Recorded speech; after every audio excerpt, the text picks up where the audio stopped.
Hey, my name is Joe, And I'm Mary Beth. and this is the best of GenX.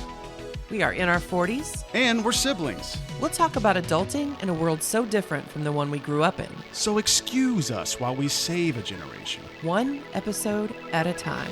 Let's go.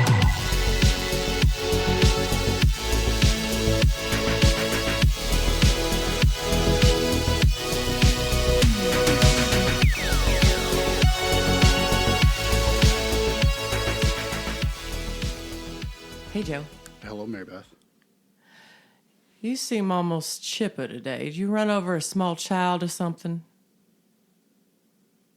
It's a movie based in the South. I may not have gotten it completely right, but Still Magnolias? very good. I am the best ever!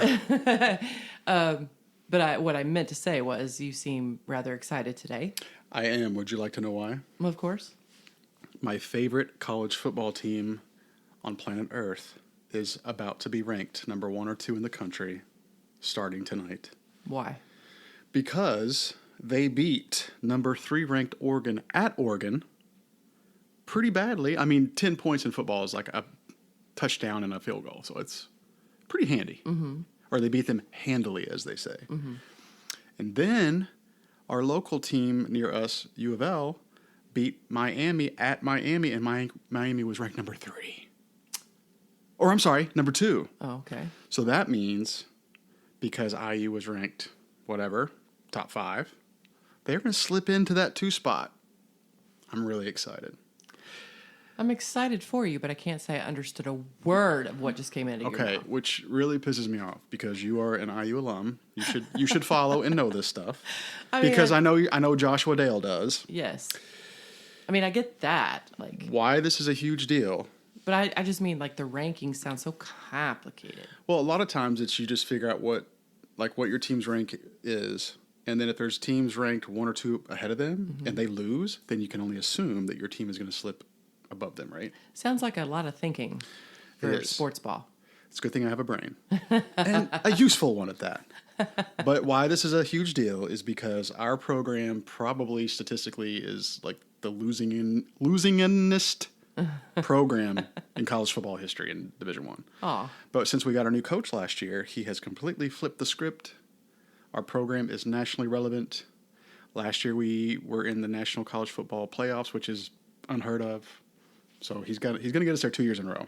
It's a big deal. Well, It's a big deal, Mary Beth. yay. Get on board. Hoosiers. The train's moving. So I'm really, really excited about that. good.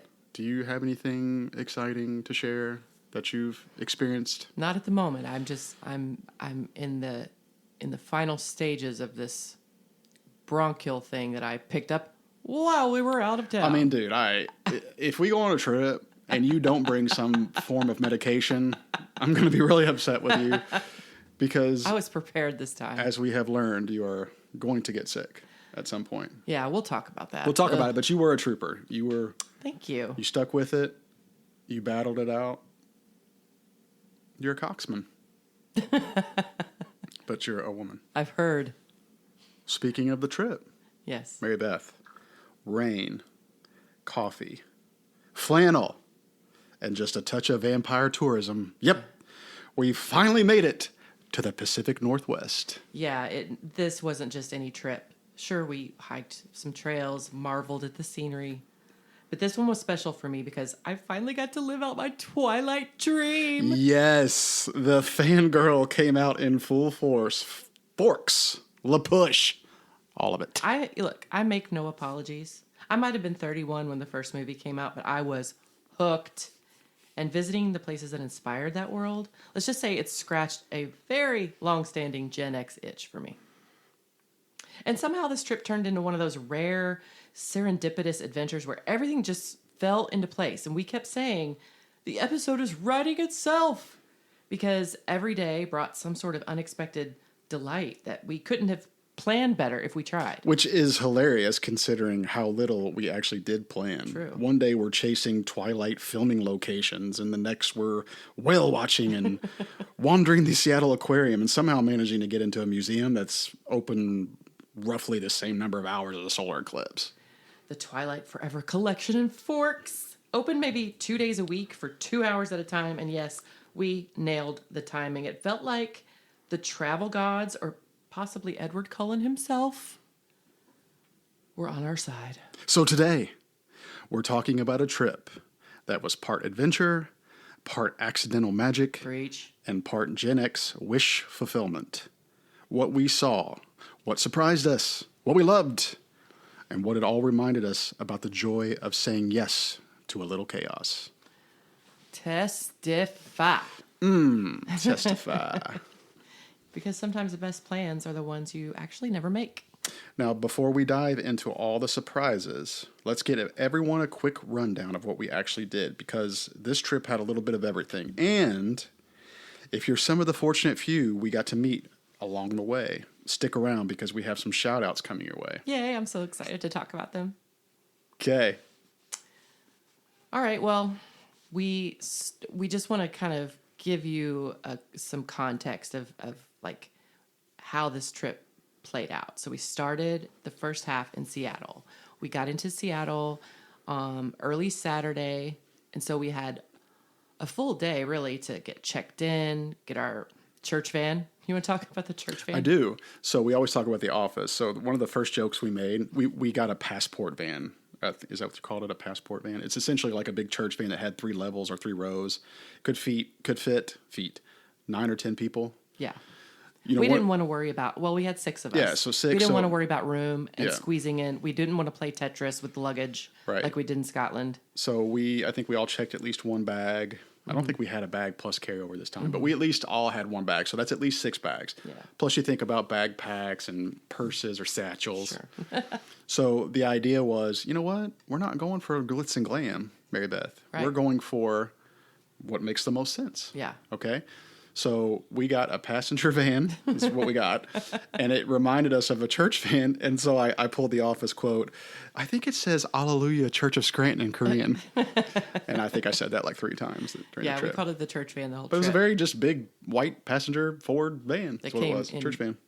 Really came in handy. It really did. I mean, we were perfect. able to sprawl out if we wanted. We had a whole, basically an extra row in the back Yeah. that wasn't even really used. Yeah. And we had plenty of space for the luggage. Yeah. Extra space even. So it was great. So we started on, so Saturday we had plenty of time to get settled and kind of get our bearings around our hotel and the city and everything.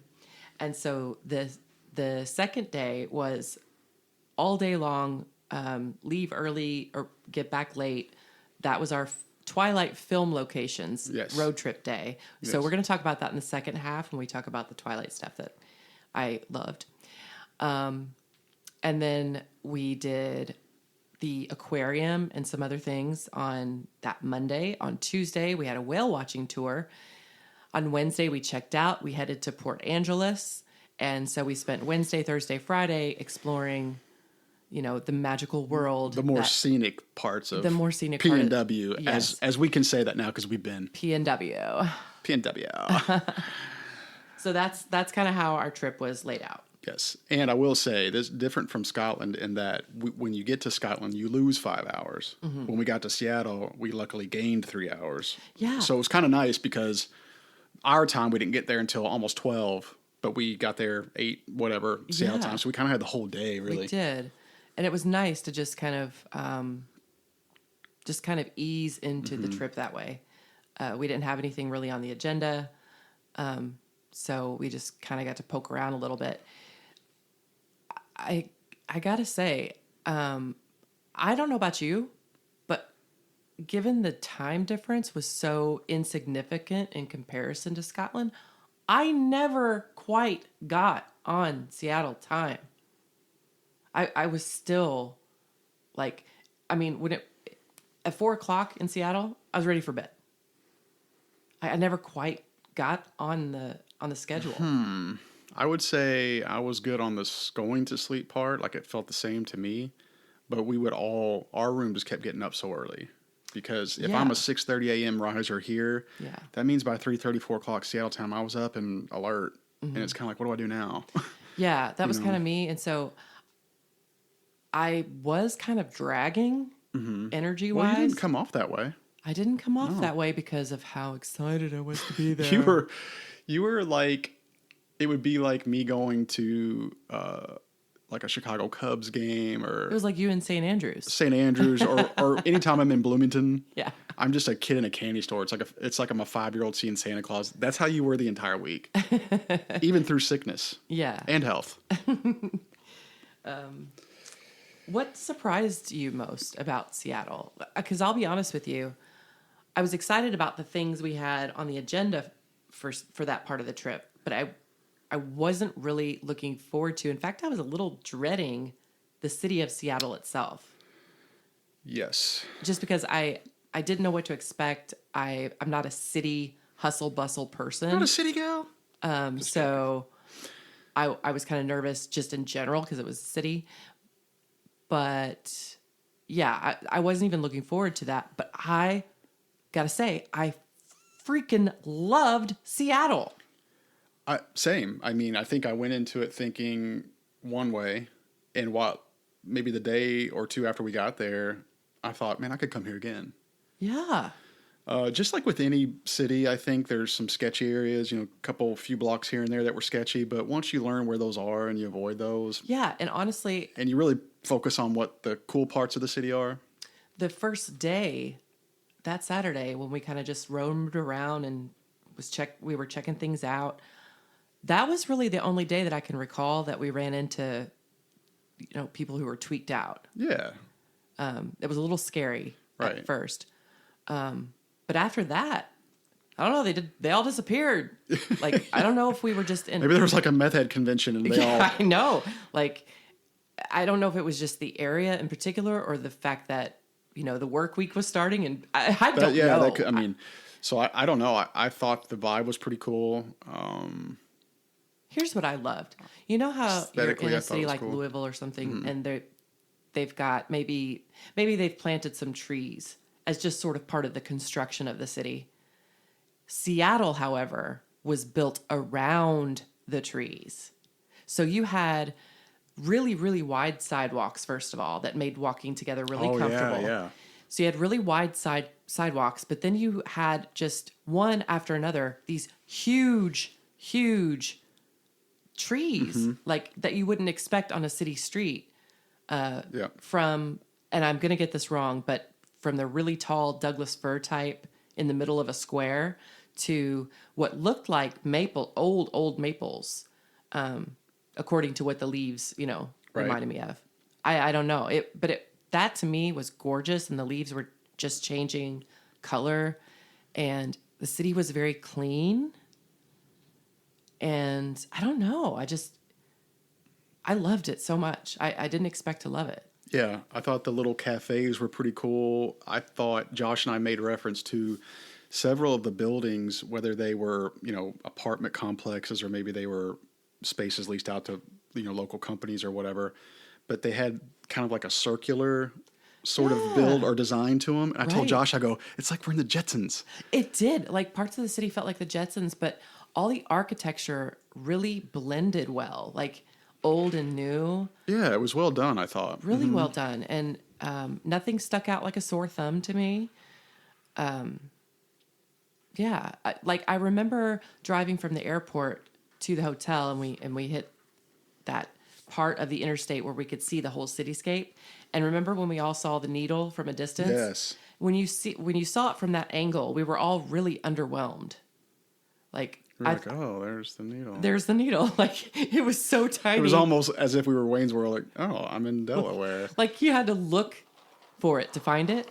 But I think that was just the angle that we were approaching the city. After that, we were closer. Our hotel was closer to the Space Needle than we thought. And I think our last morning there, we walked a couple blocks after breakfast, and boom, there it was. About a 15-minute walk or so. And we got to get real close to it. But yeah, just the city in general was so well constructed and just aesthetically pleasing, and we had great weather. I just really loved the city in general, and that my first impression was complete opposite of what I was expecting. Yeah, and one more thing that kind of surprised me were the elevations in some of the streets. Yeah, I didn't expect that. Kind of reminded me of Glasgow a little bit. Yeah. little steep. Never been to, well, I can't say that. I've been to San Francisco. I was going to say I've never been, but we had a work conference there one time, and we maybe left the hotel once for an hour. So I barely got to kind of experience it, but kind of seems what you would envision some of San Fran being. But yeah, it was very elevated, very steep in some cases. But yeah, And I loved cool vibe. I loved our hotel. The Mayflower. The Mayflower Park Hotel. It's a historic hotel. Been around for a long time, and I thought it was beautiful. You walked into the lobby, and it was just very high ceilings. Elegant. That's exactly like you would expect to see a piano player over by the fireplace. It was just really beautiful. I bet it's really pretty like during Christmas time. I bet on the inside. Yes. Yeah, very cool. Kind of a mix of modern and an old character-y type of hotel. Highly recommend it.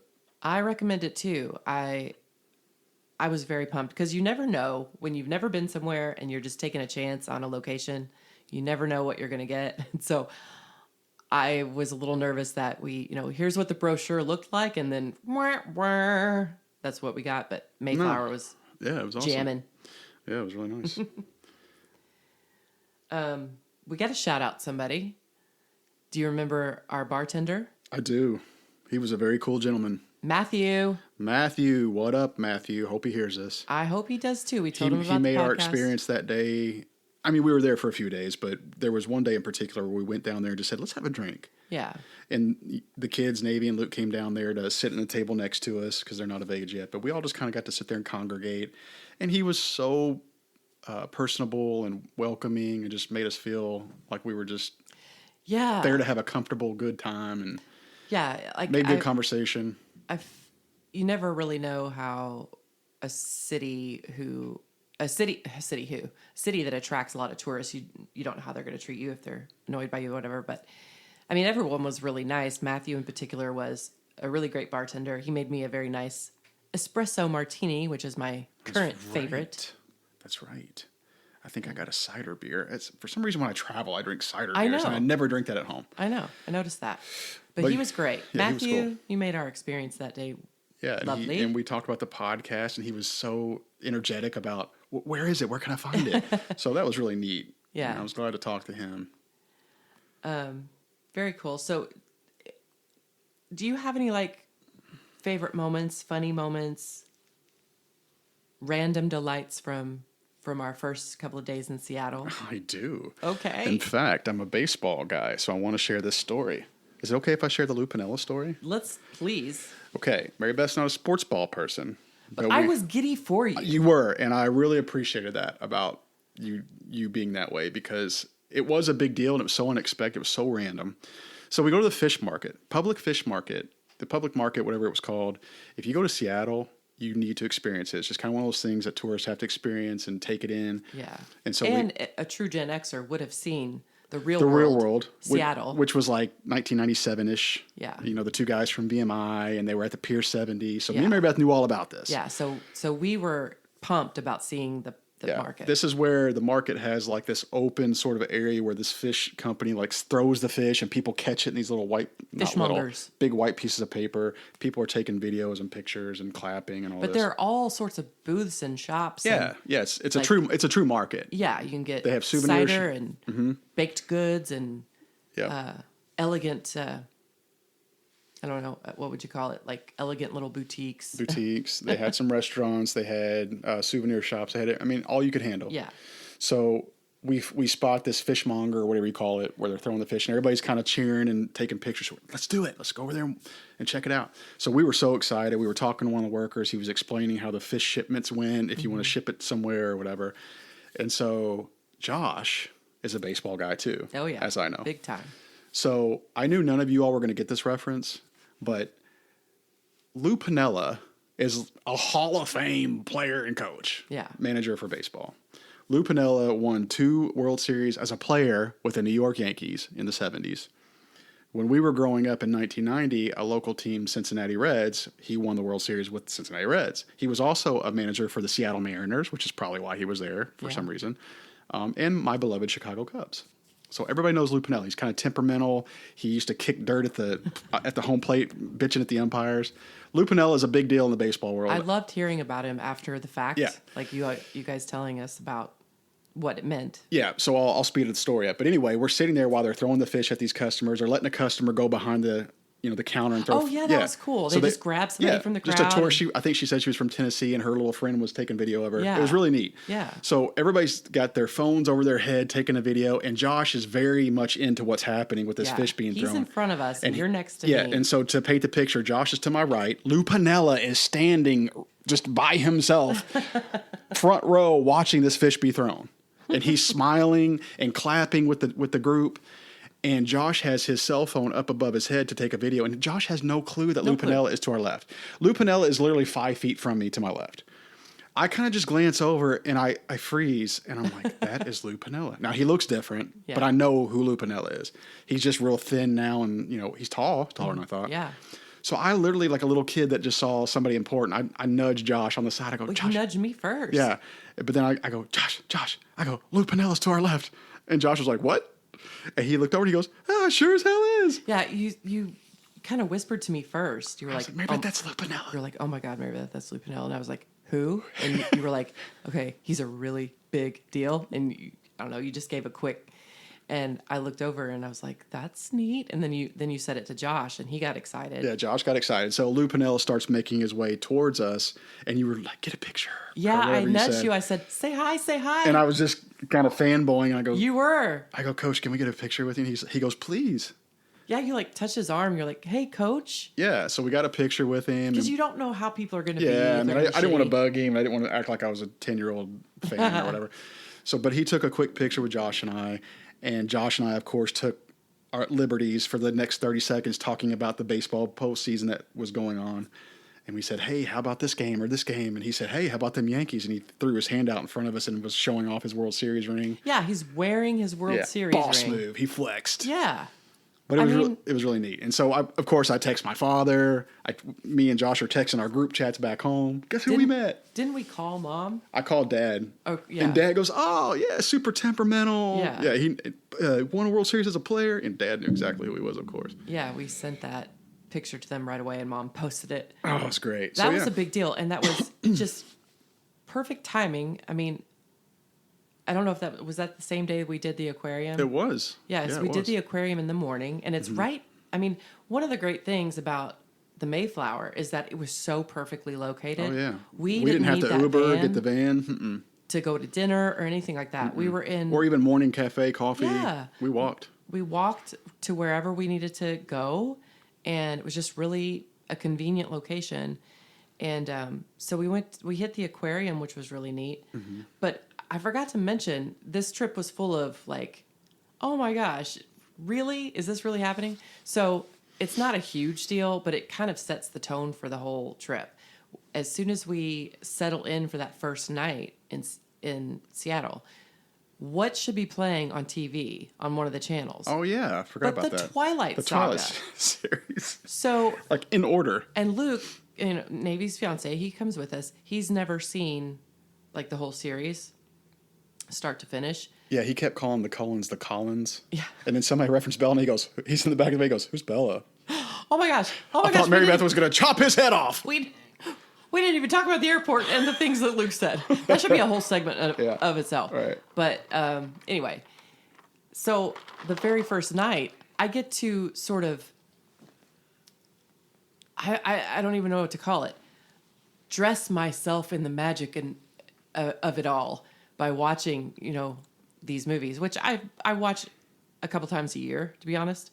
But I should have known from that moment, that first night when I got to watch all the Twilight movies, that it was going to be a great trip. Oh, yeah. And so, boom, 2 days later, you meet this famous person just randomly. I mean, what are the odds that he would be there? And we also had a terrific lunch. Before all that. Yeah, right on the pier. Right on the pier. There's different, by the way, people, there's different piers. There's like Pier 56, Pier 58, yeah, they're Pier 60. So anyway, wherever we were, Pier 56-ish. I want to say it was 60. Might have been, but there was really good seafood type restaurant. Fisherman. Yeah. Yeah, Fisherman's Wharf or some type of. So good. Yeah, it was really neat. Good view, cool view. Had excellent food, excellent fish and chips. Excellent service. The service was really good. Yeah, he was really nice.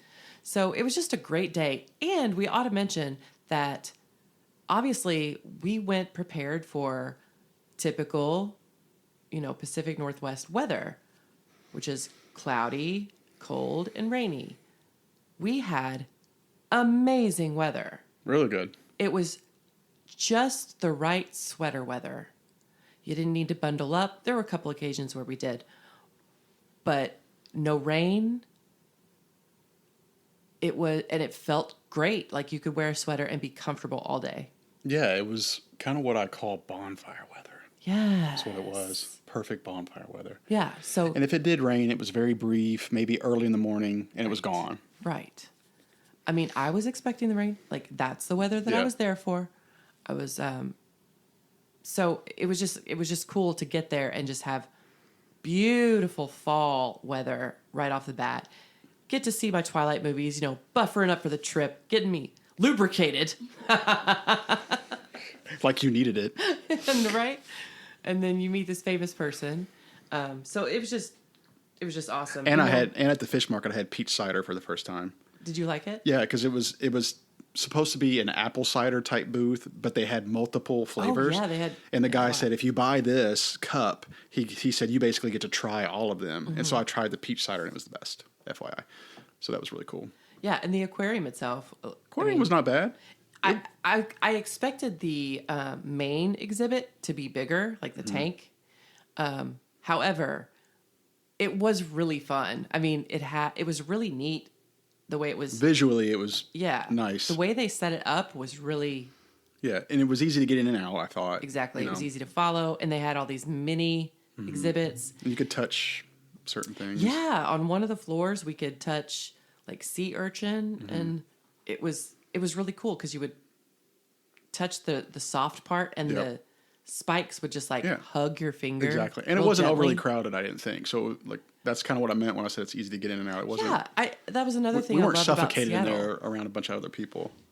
Another thing that I loved about the city was that it was touristy. But people were spread out. People were so spread out. Like it was not crowded at all. No, At all. We didn't have to wait in line for anything. It was amazing. Yeah, it was great. So the aquarium was really nice, and we had a fun time. Just Yeah.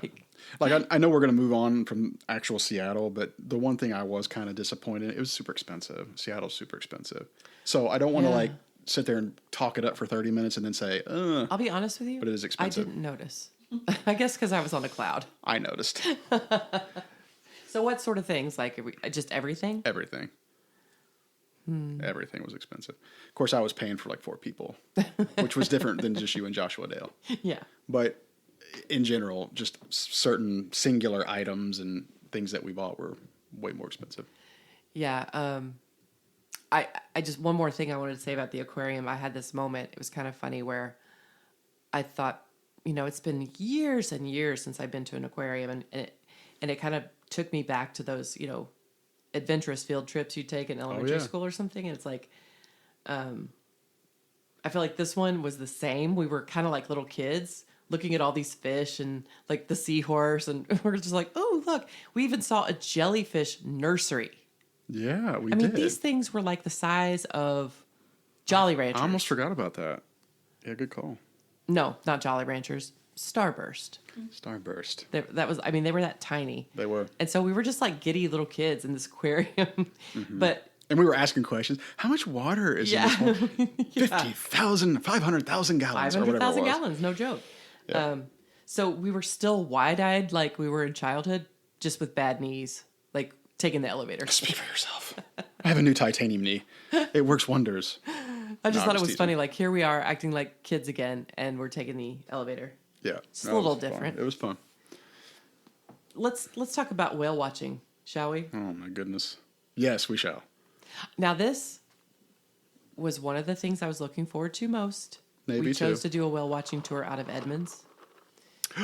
Edmonds, shout out to my man, Rainn Wilson. Dwight K. Schrute, one of our favorites. I'm wearing my Dwight Schrute t-shirt today in honor because he's from Edmonds, Washington. Okay, go ahead. He is from Edmonds, Washington. So we had this on the agenda for a long time. We paid ahead of time. Yes. And so the idea is you get on this on this boat. It's very large. It's very comfortable. Has these nice booths and tables and chairs set up everywhere. There's a galley. Is that what they called it? Yes. Okay, where you could get refreshments. You could buy this like keepsake mug. Yeah. For $8. Which I drank out of this morning, by the way. I did too. The Puget Sound Express. Puget Sound Express. Yeah, we got to give them a shout out. They really delivered. Yeah. They Very spacious. They had restrooms. Yeah, it was very comfortable. You can just come and go upstairs, downstairs, outside, inside. So you could buy this mug for $8, but it was like a bottomless pit of hot chocolate or coffee or tea. Yeah, I think I had like 6 cups while I was there. They had this blueberry coffee cake that was amazing. I never tried it. I wish I did. Immediate regret. So this was the day that we did have to bundle up because they took us out. I mean, gosh. We were in Canada. Yeah, so it's a 4-ish hour trek through these waters. Or so they told us. Yeah. Yeah. We'll get there. Hey, we'll get there. We'll get there. But I was so looking forward to it. And so we're all bundled up, and when they tell you be prepared for the cold and the wind, they were not joking. Yeah, it was very cold. It was insane. So you could only stand outside while we were going to the spot where we would stop and see the whales. You could only stand outside for a few minutes at a time, and then you'd have to go in and get warm. But yeah, if you had glasses on, if you had a hat on, like you were going to lose it. Very windy, very, very cold. And yeah, they took us all the way to Canada, which was really cool. And Luke got super excited about it. Yeah. Man, I could say I've been to Canada. Luke was suddenly an international traveler without any effort whatsoever. I think the first time he spoke that trip, too. Like 2 days into it, he's like, oh, I'm in Canada, cool. I did say at the very beginning of the trip, one of my goals for the whole trip was to be able to identify Luke's voice in a crowd. Because he and Navy have been dating so long, I've seen him at every family function for years, and I don't know what his voice sounds like because he's so quiet. Yeah, he is. So we did finally get it. But you'll get, at the end of a funny joke or sentence, you'll get, every once in a while you hear 3 seconds later, Luke will go, yeah. Yeah. Oh, Luke's alive. So anyway, so the whale watching. Now, I had my heart set on a breach. I wanted to see a whale just leap out of the water and then crash majestically and then sink below the water. Just like the Pacific Life commercials, if you're familiar. Sadly, we did not see a breach. We did not. But we did see at least 10 spottings. We saw an island, like a rock island sort of thing. With 200 sea lions or whatever they were. Nuts. Crazy. And they were yelping and sunbathing. Laying on top of each other, climbing in and out. It was cool. Snuggling. And there was this cool lighthouse above. The beautiful, like, postcard red and white lighthouse. Am I remembering it correctly? No, or am I just fantasizing? 1,000%. Okay. So we saw that, that too. But we did see at least 10 whale. At least. 10. At least. And so what they would do is that we were all, and it was very, very still. So we get out there and the boat stops and the engine kind of dies down and it's just quiet. And, you have gorgeous mountains on both sides, The view was incredible. But everyone was so still. There were a lot of people on the boat, but it was so quiet. Mm-hmm. And we were looking for what the spouts. The breathing. Yeah, the blowhole, spitting out the blowhole, whatever you call it. So that's what you look for. That's your first sign. Mm-hmm. And so it was fun with all these complete strangers out on the decks and everything, like going, oh, here. And we'd all just kind of huddle to one side and try to get a picture or video. And so you'd see them breathe, and then they would dip into the water. And then you see their tail fluke, whatever they called it, fluke. Fluke. So they do that a couple times, and they told us on the boat, the naturalist who was sort of narrating the whole thing, or MC, whatever, she talked about how their pattern is to take deep breaths a little at a time, and then they'd take one gigantic breath, and then they would fully, Yes, and if you saw their tail at the end. Yeah, and so that was the moment, like, then they would say it would take 3 to 5 minutes for it to come back up. Right. They would go deep down to hunt or whatever. And so that was the exciting part from seeing the blowhole spit all that water out to seeing their tail. And that happened many times. And several times it was so close. Like, it was a dream come true for me to see a whale, a real life whale, just feet from me. Amazing. Yeah, I loved. I would do it again. I loved the first 80% of that tour. Say that again. I loved the first 80% of that tour. Okay, let's talk about what went wrong. Okay, first of all, This trip. Okay, so Joe is so chill, like on a trip, and he's fun and everything's cool. You never really see Joe crabby. Folks, my brother got saute. they told us we were going to be done by 4.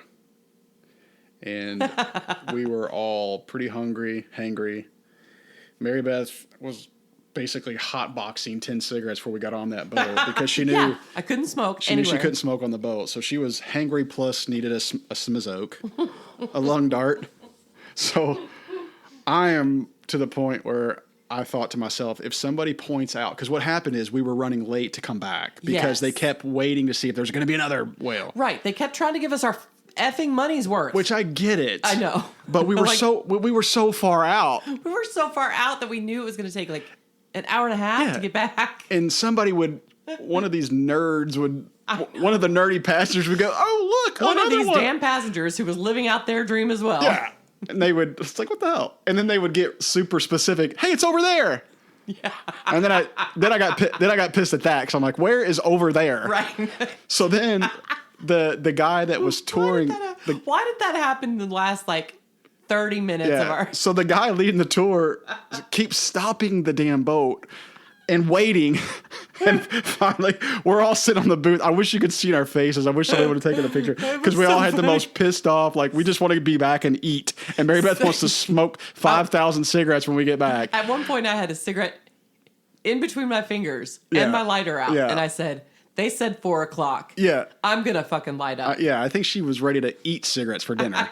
And so I'm hangry and kind of just crabby. And finally I start banging on the table and I go, "No more whales! No more whales!" And I stopped. I go, "Isn't it interesting how 4.5 hours ago we were all like skipping to the boat? I hope we see 1,000 whales. Show us 1,000 whales." And now we're like, quit stopping, damn it. I don't want to see some more damn whales. If one more person points to a fucking whale, I'm gonna eat you for lunch. Yeah, exactly. So It was so funny. you get to that point. We laughed so damn hard. And we were about 2 hours into the tour. We were like, "Are we ever going to see a whale?" And then 2 hours later, we're like, No more whales. "Quit pointing out the effing whale! I'm ready to go back. No more whales! No more whales!" I said, "I'm going to take this souvenir coffee cup and I'm going to throw it at somebody's head." You did say that. And then we go outside to see. Oh my god. Yeah. So then we're standing outside because I'm thinking I'm just going to see the last damn whale, I guess, if I'm paying this money. And so me and Kajal are standing there, and there's this window. You know, they have these windows where you can see the Yes. inside. Yes. And I literally turned around, and this woman was so close on the window behind me that I like, it jolted me. And I turned around, and she was of Oriental descent, I'll say. Asian. Yeah. And so Rugs are Oriental. People are Asian. there you go. So she is. She has the death grip on a set of chopsticks, and she is looking out this. She's looking out this window for these whales, and her head is going back and forth about 30 miles an hour, and she will not let go of these chopsticks. You got a big kick out of I it. did. I go, "Look at this woman." I go, "She is both interested in the whales, but also not losing the set of chopsticks that she has in her, because it's probably the only set of chopsticks on the boat." And what the hell was she eating? I don't know. What did she order from the galley kitchen? That And here's another thing. Here's another funny thing that happened. This is where I discovered that Joe was placing bets about me. So we're sitting at the booth. This is where we're all getting a little cantankerous.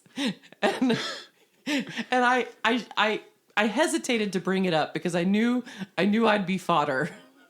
if I did. But okay, so let's just let everybody know with context here. Navy was sick like almost immediately. She had some sort of sinus infection, and like the next day Josh got sick, and so I came prepared since I got sick in Scotland. So I had all the Dayquil, the NyQuil, all the stuff, and I was afraid that I was next. Well, this is like, let's see, we got there Saturday. This is Tuesday on our tour, and I finally decided to say it because I just didn't know if I could fight it anymore. And I go, okay, nobody panic. But I think my throat hurts. And I think my first comment was 2 for 2. Yeah. Two trips, and two then sicknesses. Conjo goes, ha, we had a bet. We had a bet that you'd get sick. And I was like, hey. Hey. What do you mean? Yeah. I'm not faking it. And then I had to remind myself, oh yeah, I got sick in North Carolina halfway through the trip. You did. 3 for 3. I got that from Bryson. Forgot so it's about really that. your kid's fault. Yeah, I forgot about that. So I got that from Bryson. And then I got sick in Scotland with the Scotland flu. Flu? And then I picked up whatever they had. But honestly, like I was feeling the beginning stages of it. I was like, nobody panic. But I think my throat hurts. and then you were like, yeah, we made a bet. So I was like, eh. So then I decided I'm just going to power through. Like they made a bet that I was going to get sick. I will not get sick. So I just sort of willed it away. Yeah. But anyway, by the end of the tour, Mary Beth is grabbing her souvenir mug and her hand is shaking because she's having withdrawals, her Parliament withdrawals. And I'm not being quiet about it. So like we're on the outside of the boat, of the deck or whatever, and we're waiting for like they couldn't have slid the boat into the dock slower. For sure. And I had the cigarette in my hand and my lighter in the other. And the dude in front of me is an older gentleman, and he has a vape. And he's like, I got my vape. I've been doing it this whole time. And then he's not supposed to. I was like, cheater! It's almost as if the tour guide was looking at Mary Beth and then looked at the boat captain and was like, slow down, slow down. Slow down, slow down. Call up slower. And then when we got out of the boat, Mary Beth was like Andre the Giant and the Princess Bride, everybody move! So we all like split the Red Sea so she could get through there. I mean, as soon as my foot hit the dock, I was lighting up. But if anybody, so last visual of the tour, if anybody wants to know how I was reacting to people because I was so hangry and pissed off, it's almost like in Dumb and Dumber when Jim Carrey's wearing the cowboy hat and the flannel jacket and the gloves, and he's in that bar waiting for Mary Swanson, and that lady's talking to him, he goes, he does that little noise with his mouth. That's how I was. If anybody said anything to me, I was like, that's the first time in a long time I think I've ever seen my brother all crabby. But yeah. But our best to the Puget Sound Express. Couldn't recommend them, more. It is a must do if you're going to go into that area. Yeah, truly they would do recommend a great job. it. We're joking about it, but I would recommend it. We're joking about it, but they absolutely make sure that you get your money's worth on that experience. It also, I wanted to point out that something like that, when you experience it, I realize, just to give this some midlife perspective, when you're younger, you sort of you chase adrenaline and that sort of thing, but now we chase those quiet moments of awe that remind us how small we are and how lucky we are to be able to see what we're seeing. I mean, so much of that happened during the trip where we just had quiet moments to take in our surroundings, because it just incredible. Yeah, PNW is truly a postcard. Absolutely. For sure. Absolutely. Well, let's take a break, and when we get back, we'll do some hot takes, and then we got to talk about the twilight part of the adventure. I'm going to geek out. Nerd alert. Nerd alert. Hey, listeners, do you like judging people as much as we do? Then judge us. To submit your criticisms and complaints about our show, you can reach us at gotohell@bazinga.biz. For all other comments, questions, or suggestions about future episodes, drop us a line. Send us a text from our website at thebestofgenx.buzzsprout.com and click on the link just above the show notes. Or email us at thebestofgenx@gmail.com. Hey, we are back. Yes. Mary Beth, as you know, because you're part of our family, the holidays for us starts November 1st. At the latest. At the latest. So, with that in mind. Like, we've already shared text about getting our decorations out for Christmas. Yes. With that in mind, we want to remind our listeners that, last year, our first full year, we had sort of a holiday series of podcast episodes. So we want to encourage everyone to send us an email, give us a shout, let us know how we can sort of, create our holiday podcast episode experiences. And if there's something you want us to focus on, or, just if you have any feedback or suggestions, opinions, what would you like us to talk about? Yeah. Love to hear from you. And create our episodes around what you're excited about. Yeah, absolutely. That being said, I think it's time for... Hot takes. Hot takes. You go... No, me? You. Ladies first? Ladies first. All right, mine's a little serious, and I've believed this for many years now. I'm taking a drink if you hear ice clinking. All right. Take a drink with me. I'll drink with you. Here we go. All right, hit me. Because it's been a hell of a week, to be honest. My hot take is this. There is a cure for cancer. I believe that with my whole heart. And I think that we will probably never know about it because there is no money in a cure. It would probably bankrupt our country because there's so much money to be made from pharmaceutical companies to hospitals, whatever, to, these foundations. I just can't believe that there is not a cure. I believe that there is. And the reason I bring this up is because, you and I are pretty open on our podcast about what's going on in our lives, but there's something that we've not been able to talk about until now. Sadly, we lost a beloved aunt, our dad's sister. It's Gretchen, our Aunt Gretchen, and I know that we've talked about her a couple of times on the podcast. Mm-hmm. It's not Benita. That's her sister. It's one of his three sisters. Benita is the one, as our loyal listeners know, she's the aunt we would call if we needed to get rid of a body. Yeah, I said it without hesitation. Gretchen was never married, never had kids, and was very close in age to our dad, and so was just very close to him in general. And, of course, by extension, she was close to us. We were her kids. And she was it's weird even talking about her in past tense. But she was an intensely private person. And so she was diagnosed with breast cancer earlier this year. I want to say not even 7 months ago. Yeah. I mean, it was very... So without going into too much detail, the family was asked not to say anything about it. She didn't want anyone to know except her family. And so we've kept it private. And she was going through chemo treatments, and we had every reason to believe that she was going to beat it because she was doing really, really well. And this is probably the healthiest amongst all of her family. We've talked about dad coming from a large Catholic family. There were 9 kids. Of all of them, she was the healthiest. Yeah. Walked 2 hours a day, exercise her lean whole life. build. Yeah, and so she was Took care of almost herself. 74, almost. Yeah, she's about a year and a half or so older than Dad. 2 years. But a young 73. Mm-hmm. Young, because she stayed so fit.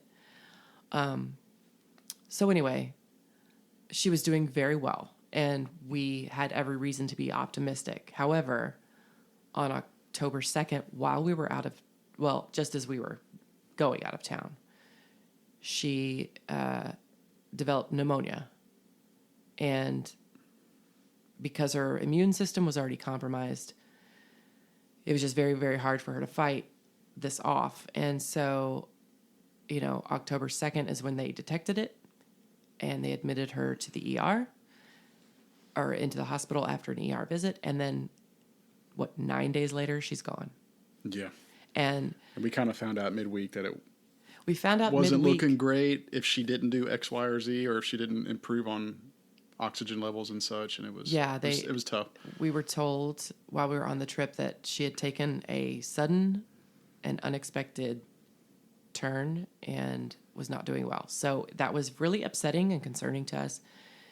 And literally the day we got back, we hadn't even gotten home from the airport yet when we got the call. So it was a rapid decline that none of us saw coming, and our family is going to be reeling from this loss for a long time. Yep. She treated us like her own kids, and we held a private funeral service with just the family this past week, just a few days ago. It's been really hard. And I know that it's tough to do a podcast when we're talking about something that was so fun and it was just a dream fulfilled, but also, wanting to pay tribute to an aunt that we loved so much and just didn't have near enough time with. Yeah. I mean, we've lived next to her in our childhood days while she was a recluse. I mean, kind of she kept to herself like a lot, but she was also, she was very frugal, but she never hesitated to spoil us growing up. Right.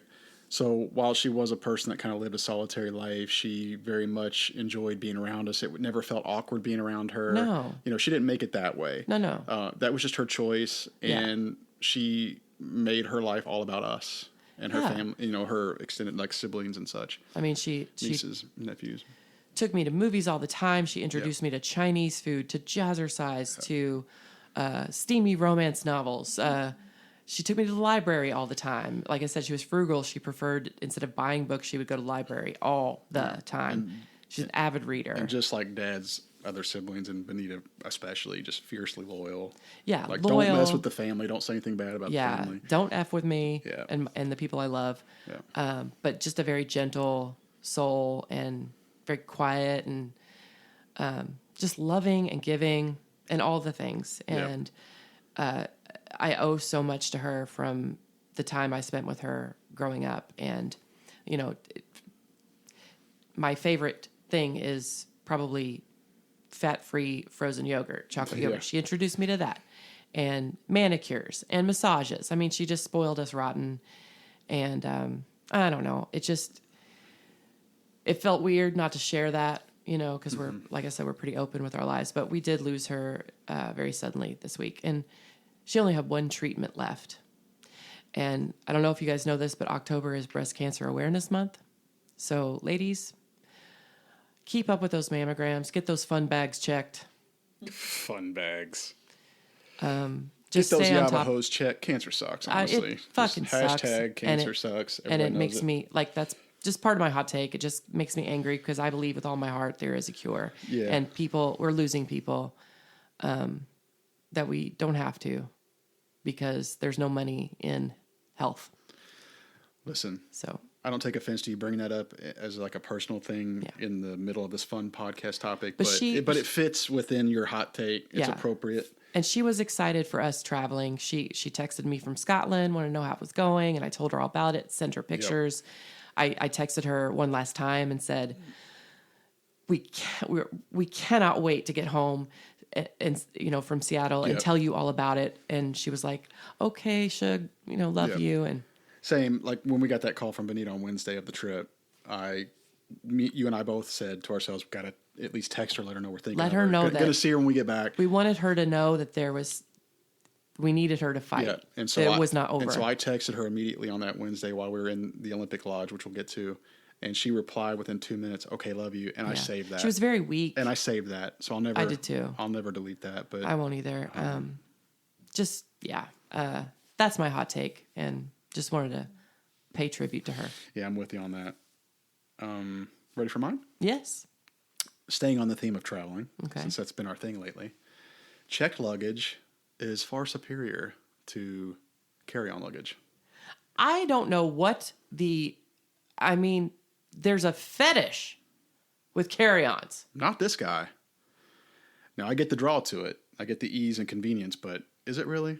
Because I think it inconveniences everyone else. Yeah, because you have to start calculating ounces of toiletries and honestly, I don't want to deal with all that. Right. And plus, I don't want to carry a bunch of crap to the airport, exactly. if I'm being honest. And when I get into the planes, which sometimes are the regional for instance, American Airlines has Chautauqua, the little Republic, whatever it's called. It's the smaller jets. I don't like those closed, narrow, confined aisles where you have to lift this huge carry-on thing above your head. You're hitting people. They're hitting you when they're trying to bring them down. I like check luggage. Yeah, I'm right there with you. And, you know, same with like connecting flights. You don't want to have to lug all these bags, you know, because airports, you can never get somewhere fast. Right. And so you always have a long walk to your next gate or whatever. I'm with you. And let me just say this. I complained about this on the trip, and I will keep saying it. It makes so much sense to me, and I don't know why the rest of the world doesn't do what I say. I think, like, it makes so much more sense if you don't have any carry-ons in the overhead bin, you should get to exit the plane first. How the hell is that not a thing? Testify. I mean, it takes seconds for those of you who don't have any, you know, have any carry-ons. Please exit the plane. It would take 2 minutes tops. And especially for those of us who have no carry-ons and have a connecting flight they don't want to miss. We should be able to leave the plane first. Instead, we have to wait until every single person opens up the bin, pulls it out. Ugh. I mean, you've got old people, you've got families, you've got toddlers. Get out of my way. Like, your convenient carry-on existence is making my life miserable right now because I have to wait on you. I agree. Sorry, I took over your hot take. I got hot. It's whatever. Just stealing my thunder. No, I think we're in agreement. So let's get to the fun part of the trip. All right. I'm so excited. I know you are. What do you want to talk about first? All right. Well, let me just give some context to my Twilight obsession. So I was 31 when it came out, like the movie. And it hit me like a nostalgic lightning bolt. The kind of story that sweeps you away at a time in my life when I really didn't believe I could be swept away anymore. You had, I think, shared at Mom and Dad's one time a scrapbook. I think. Correct me if I'm wrong. You're correct. An Edward Cullen scrapbook. And I thought, is Mary Beth really 31? Is she special? Yeah, I thought you were... it's like you were 16. It's like, what happened to my older sister? What has happened to her? I was inspired by Your one of my brain students was to read broke. it. Your brain was broke. It's like you stopped developing. I know. You developed backwards.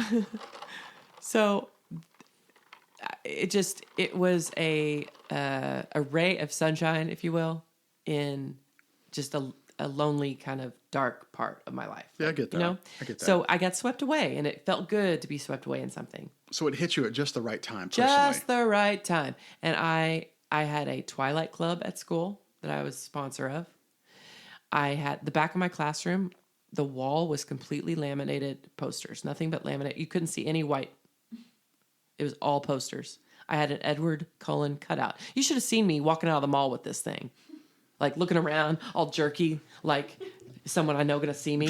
And what am I? What's my excuse? Oh, it's a prize. It's for theater. It's for theater. Yeah, it's for theater. That's what mine would have been. It's a prize for the Twilight Club. Yeah. So that was in the back of my room. I had a Twilight umbrella.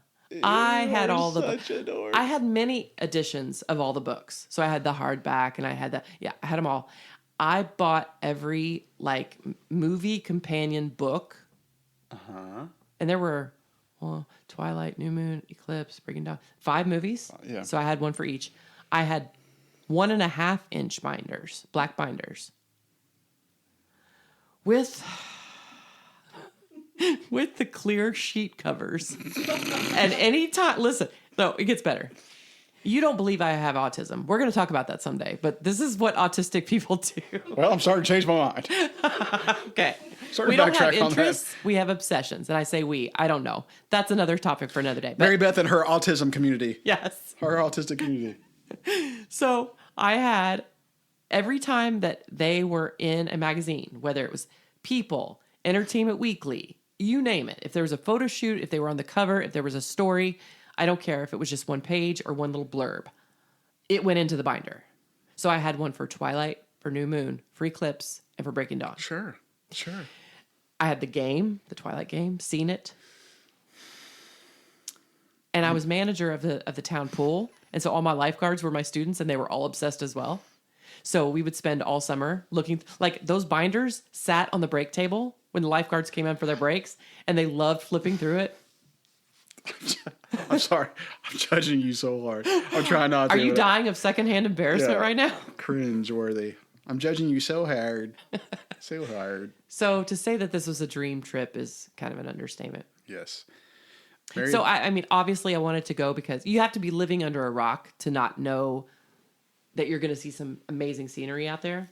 So that was a big part of it. Now, but Twilight was... Now, hear me out. I'm secure in myself. I have become a Twilight fan because of you. Thank you. I have forced myself because just like anything else you tell me to watch, you beat it into my brain a zillion times. I finally watched it. And I'm never wrong. I think a couple years after it came out. And you know what? I dig them. I know. And I like it. I like it. So I didn't become obsessed with it like you did, but I certainly watched them all. Yeah, and you know them really well. And I know them really well. So I was into the trip. And I just got to say, for the record, one of the things that made this trip so enjoyable is that I knew that you knew the movies and were a fan. I could roll with it. And Navy's a fan. Yes. Luke was becoming a fan. We got Luke to be a twihard by the end of that trip. Yeah, he was. He had watched them all by the end of the trip. They're awesome. Josh likes them because he's watched them with me. So if I had felt in any way that I was dragging people kicking and screaming to do and see the things I wanted to do and see, it would have felt pretty bad, pretty miserable. No, we were all in. But you guys were all in and you were helping me just live this fantasy that I've always wanted to live. And I don't know, it just made it all the more special and fun because you guys were just game.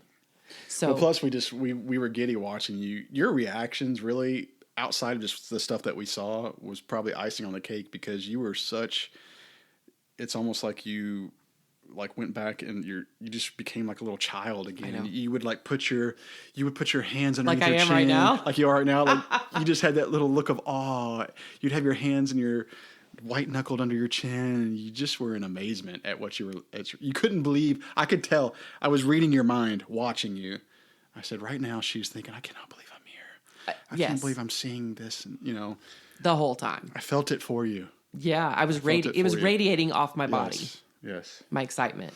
I was, if you will, sparkling. Yeah. Yeah.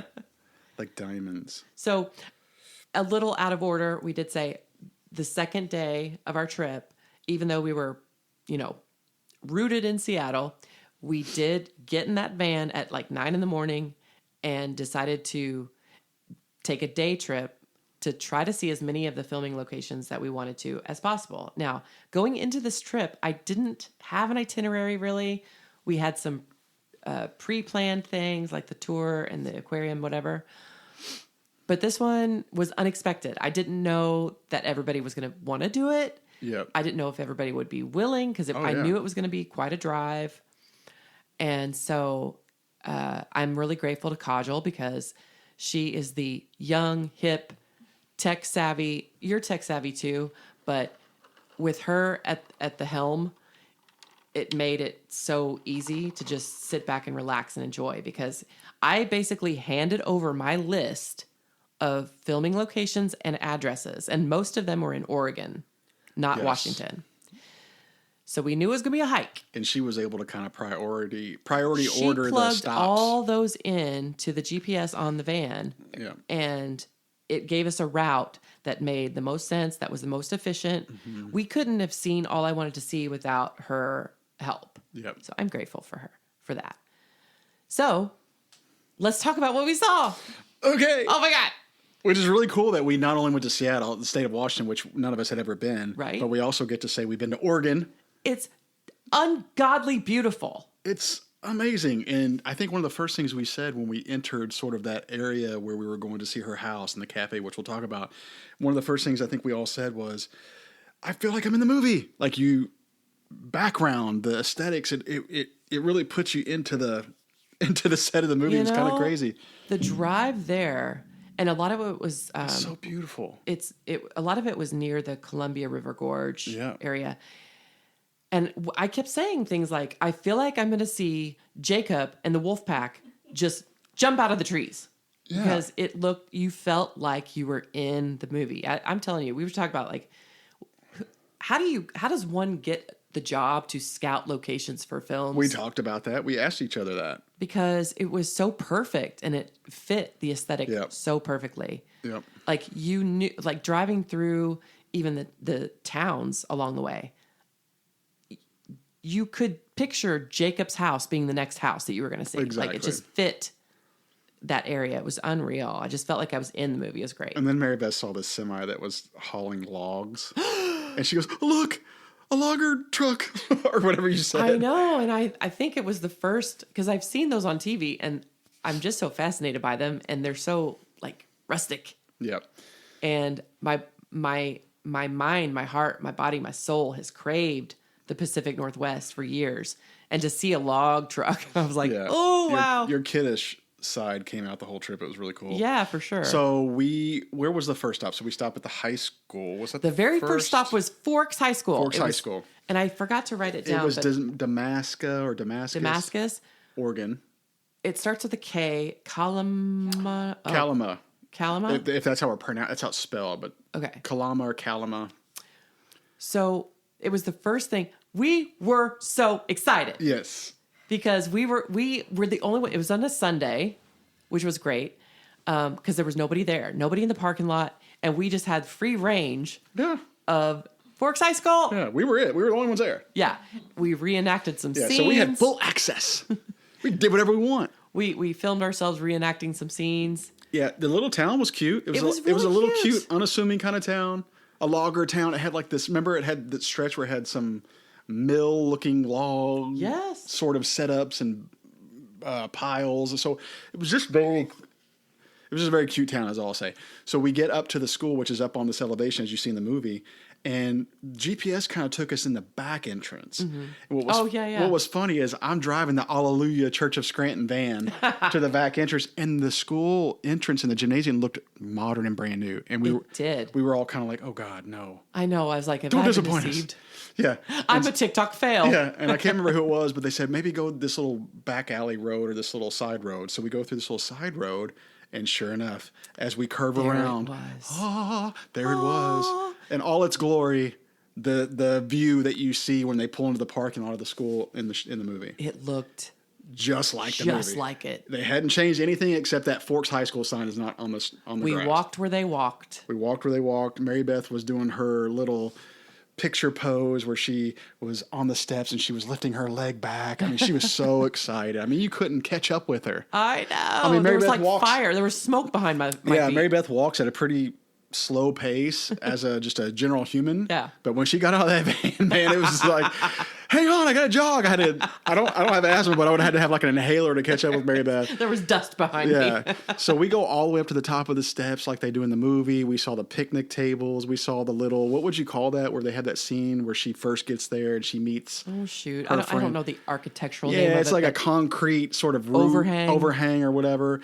And so we're walking down that little strip, and of course, Mary Beth and I are complete dorks, as we know. We're like, we recreate the scene. You're Bella, right? Yeah, Bella Swan, right? And then he's swinging his little AirPod or his whatever iPod. So we had to recreate that because we're stupid. Yeah.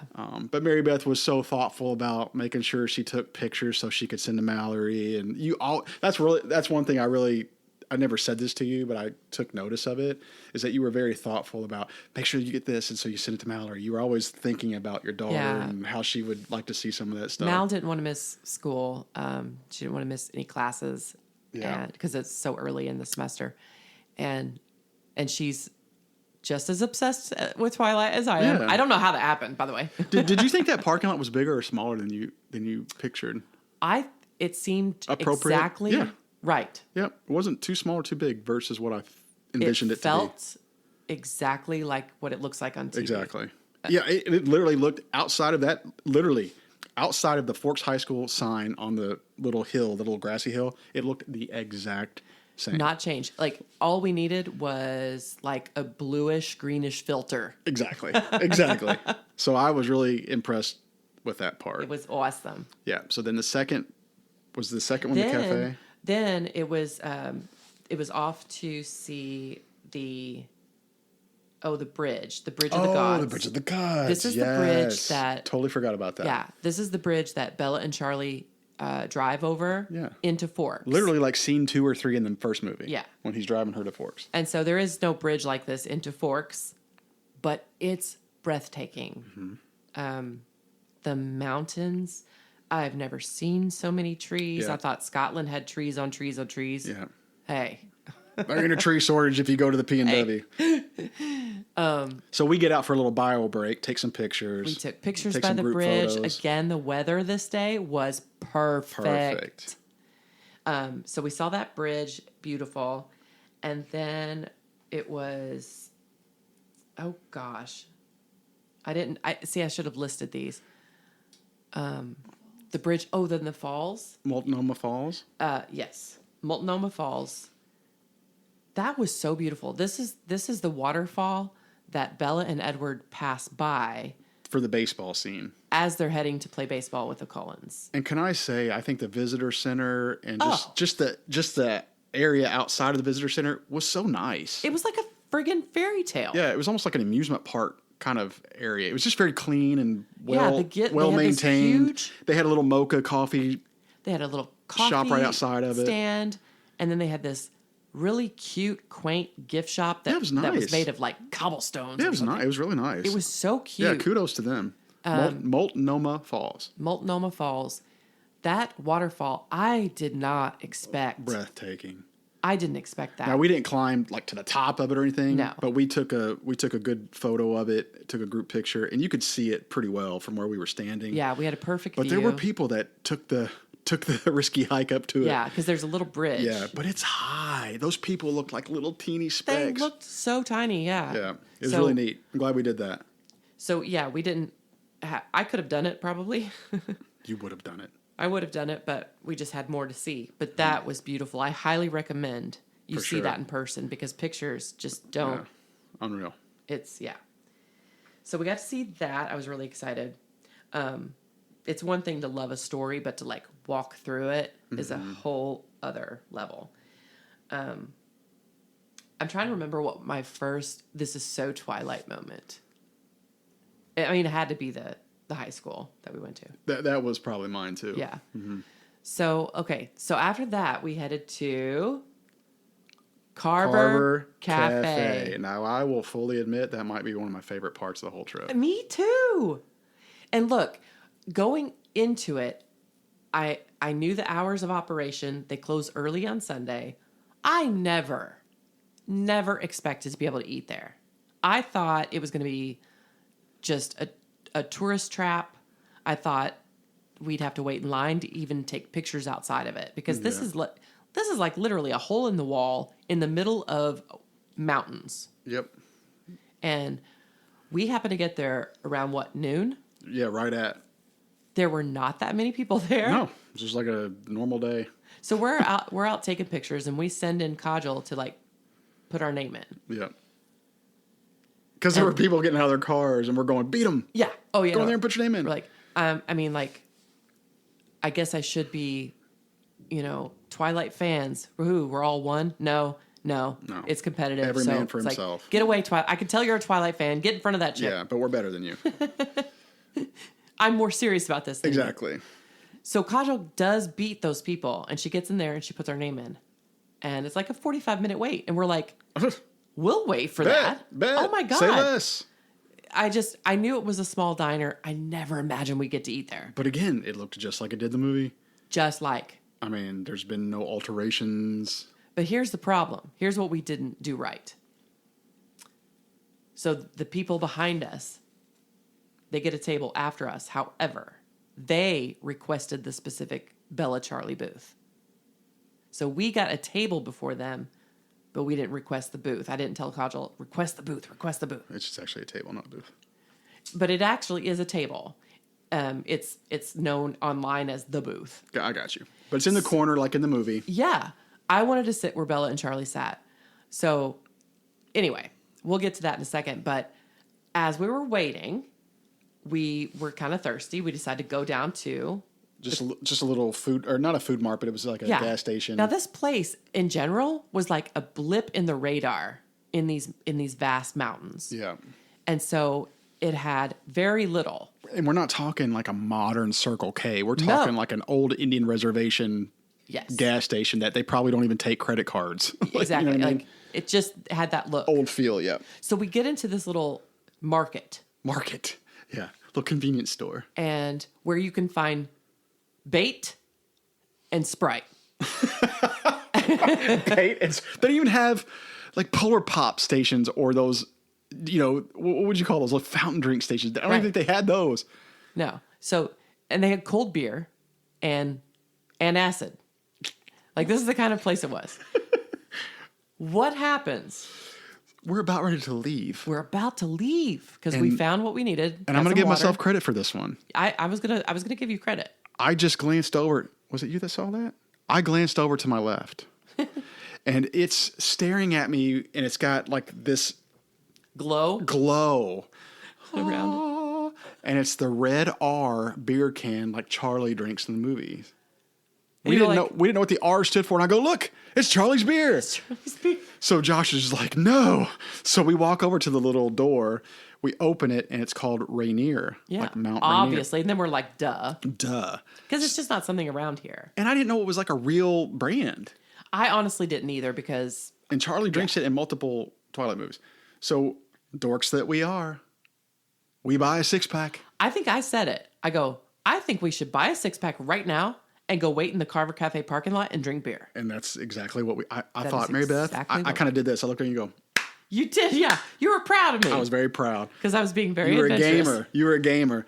So we literally grabbed the 6-pack, and it's just like those little plastic rings. Yes. We grab it like men. We go buy a 6-pack of Rainier, and we sit on the wooden picnic tables behind Carver Cafe as we wait, and we each down 2 apiece. We downed 2 beers apiece, and we had a grand old time. We did. We get inside. They seat us. They are gracious enough. Now, Joe, God love him, kept bribing. What was her name?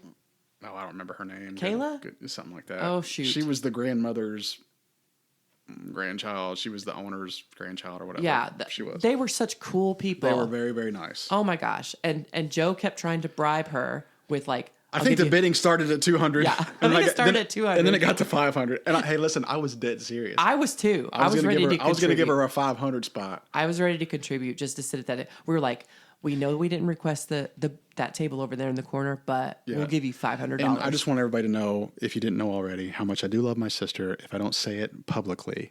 But I walked over to that girl the second time by myself, and I looked at her and I go, hey, listen. I go, now my sister is a huge Twilight fan. I said, well, 500 do it. And that's exactly how I said it. That's exactly how I said it. She goes, I'm so sorry I can't. She said, if we do it for you, we got to do it for everybody. She stuck to her principles. That's so sweet of you. But I did try. Aww. I was going to spot her 500. That warms my heart. Yeah. Well, they were nice enough to let us take pictures in the corner table before they sat the other people. However, we get down there, we order. This is like... Food was secondary in our mind, by the way. We weren't thinking about the food part. Yeah, we weren't even thinking about it. It was just like, oh, cool, how cool we get to eat here. It was the best effing diner food ever in my life. It might have been the best food that we had on the whole trip. On the whole trip. Ladies and gentlemen, Oregon, Carver's Cafe. Carver Cafe, get you some. The best burger I have ever put into my mouth. I tasted it. Delicious. There were like 3 of us that ordered it. Amazing. The fries were yummy. Amazing. I had a tuna melt. Oh yeah, you it was did. Like a perfectly grilled cheese. You did. I tried it. It was amazing. With the perfect amount of tuna on it. Oh, it was so good. I can taste it right now. The pancakes. Kaj had pancakes, and she asked for the recipe. She liked it so much. Yes. So afterward, we signed the book. They have a guest book for Twilight fans. Mary Beth went too hard on the book. I did. I was basically on the first page. Like as soon as you open, like inside the cover, I was like, "Look, everybody, don't even bother signing this because you won't, match my energy." Yeah, she went hard in the paint on that book. Yeah, I went hard on it, and but we got to talk to the owner, who they called Grandma. Yes. And the other servers there, and It was just like a family operation. They were so cool. And she gave us better directions to our next She did. leg on the She trip. did. And they didn't seem put out by us just going on No, about the 'cause, Twilight stuff. again- They wanted to talk about it. Yeah, they loved the fact that it brought business in. Yep. Sometimes it got a little crazy, they said, but they were just so gracious. Mm-hmm. They understood our fandom.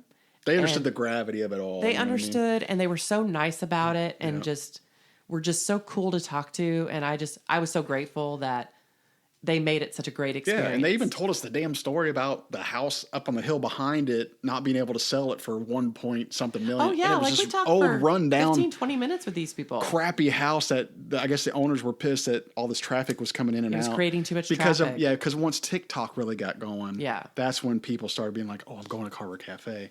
And so they can't sell their house, and she kind of smiled about it. Yeah, it was she kinda funny. thought that was funny. They were so cool. Yeah, they were cool. They were very cool. Yeah. Salt of the earth people. Yeah, but And they had so- Twilight pictures on the walls. Oh, I mean, yeah. they were very themed out. And so this was just another part of the trip where we feel like it was just serendipity because we didn't anticipate eating there. I thought it was going to be too crowded, blah, blah.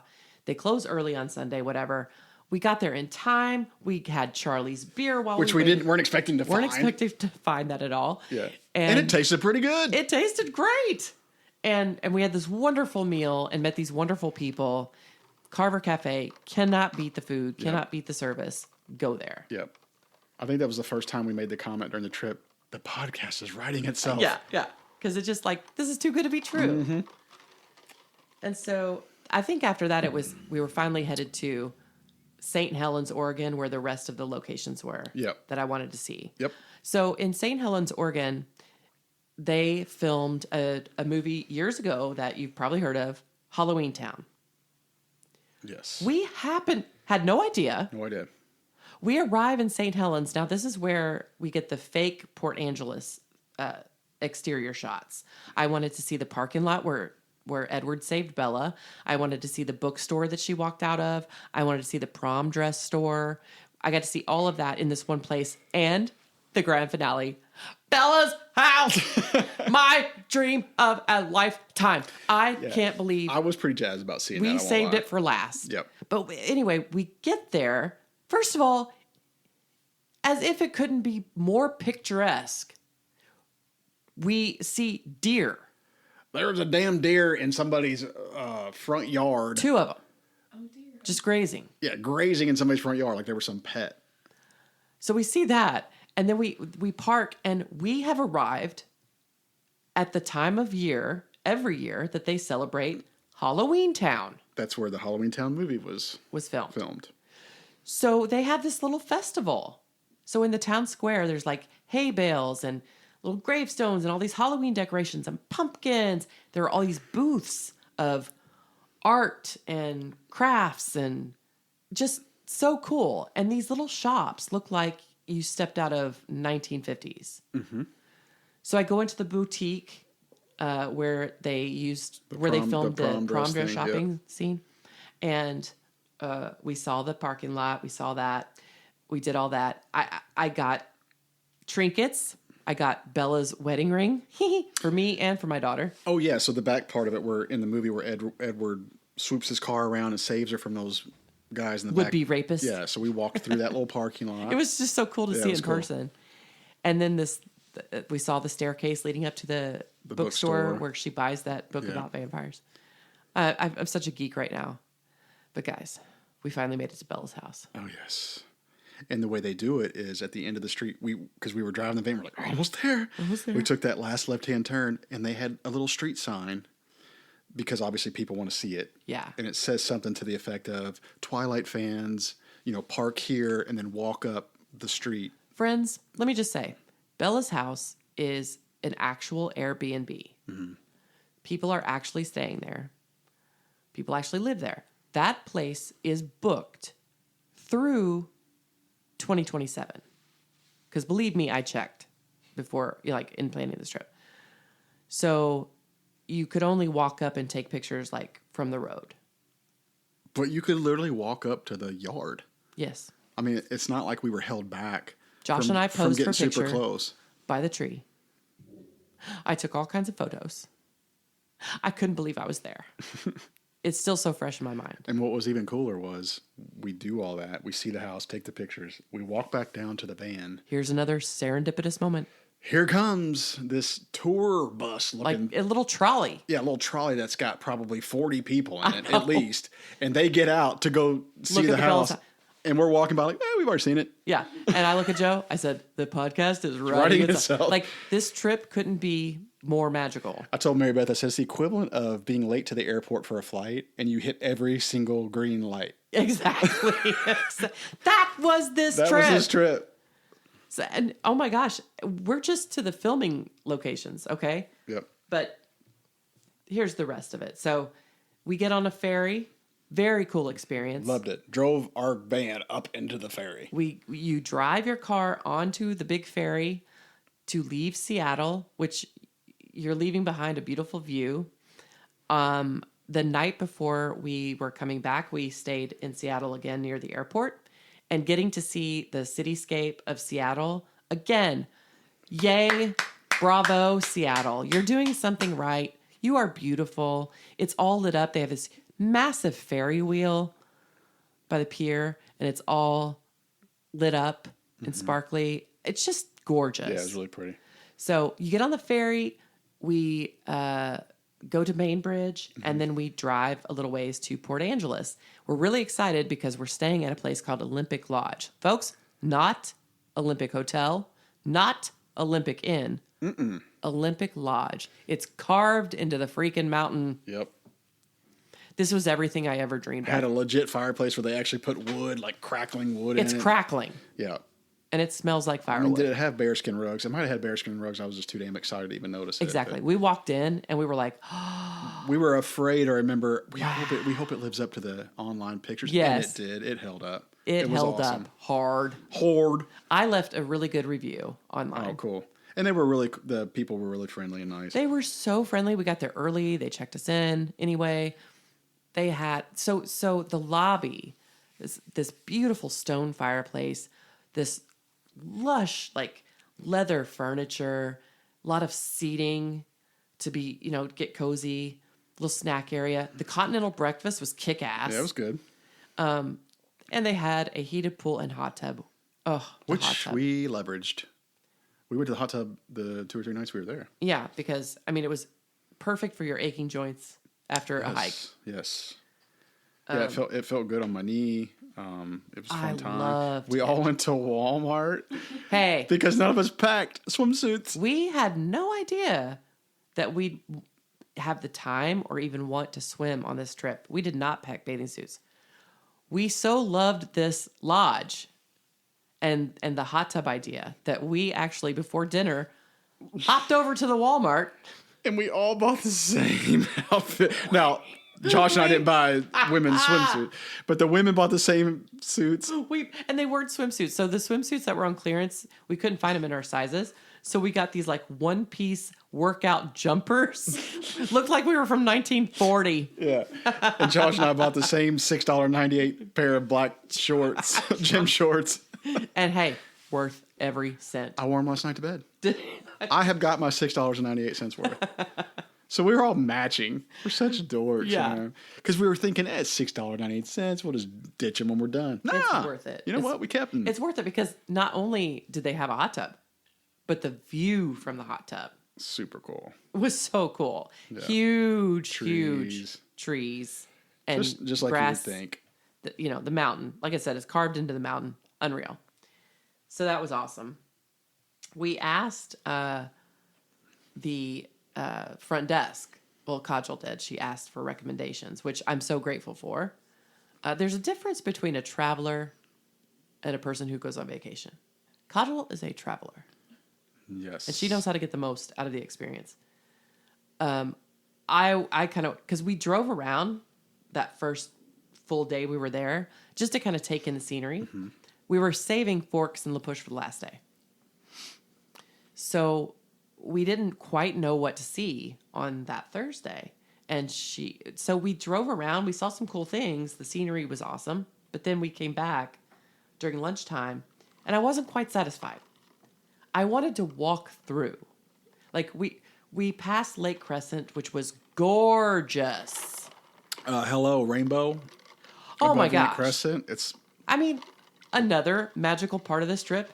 We're driving back on that final leg from Lake Crescent back to Olympic Lodge. unreal.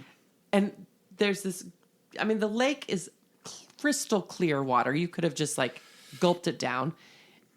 Huge mountains, trees as far as the eye could see, and then a rainbow, a gorgeous rainbow over the water. I mean, Like it was perfectly placed there for us to see. for us, And enjoy. Edward was clearly giving us his blessing. Testify. But, So good. But so we come back at lunchtime, and I wasn't quite satisfied because I, at some point in this trip, was bound and determined to walk through, slow motion run through, jump off of a rock. I wanted to be immersed in a new moon-esque mossy forest. With the sword ferns and the big trees. I wanted the ferns and the tall trees and the moss. Well, you got it. We got it. So we found a hiking trail. A hiking trail called Olympic Solduck. Solduck. I think that's how you pronounce it. And there was some waterfall that was at the end of it. Okay, so there's this trail. It was like a mile to the waterfall. It was about a mile, and it was like a sunny day for the most part. But when you start that trail, folks, it's as if the canopy covers you. Yes. So it was dark, like you're in a scene from New Moon. If you can picture the scene where Bella and Edward break up, or he, Yes. breaks up with her. It's just like that. Yes. Okay, so it's dark and it's a little chilly, and the steps are of the earth. Like, these are not man-made steps. No. These are tree roots Right. that you're walking up, basically. Right. It's all worth it. Oh, and Navy filmed me running. Running. So she put it in slow motion and put the Twilight filter on And it, the and the music, Twilight yeah. music, because I'm such a dork. Yes. We get to the falls, blew me away. Now, I didn't make it to the falls, unfortunately. I know, I hated that. I got about halfway, and I couldn't do it. My knee was kind of... It was a little bit much, so I had to go Yeah, back. and we're not hikers. Yeah, we're not hikers, so... In general. And we did... I tried to get bear repellent, by the way, people. I was trying to be safe. Joe was very scared of bears. We didn't have weaponry, We had none. so I went to a local, some type of feed store.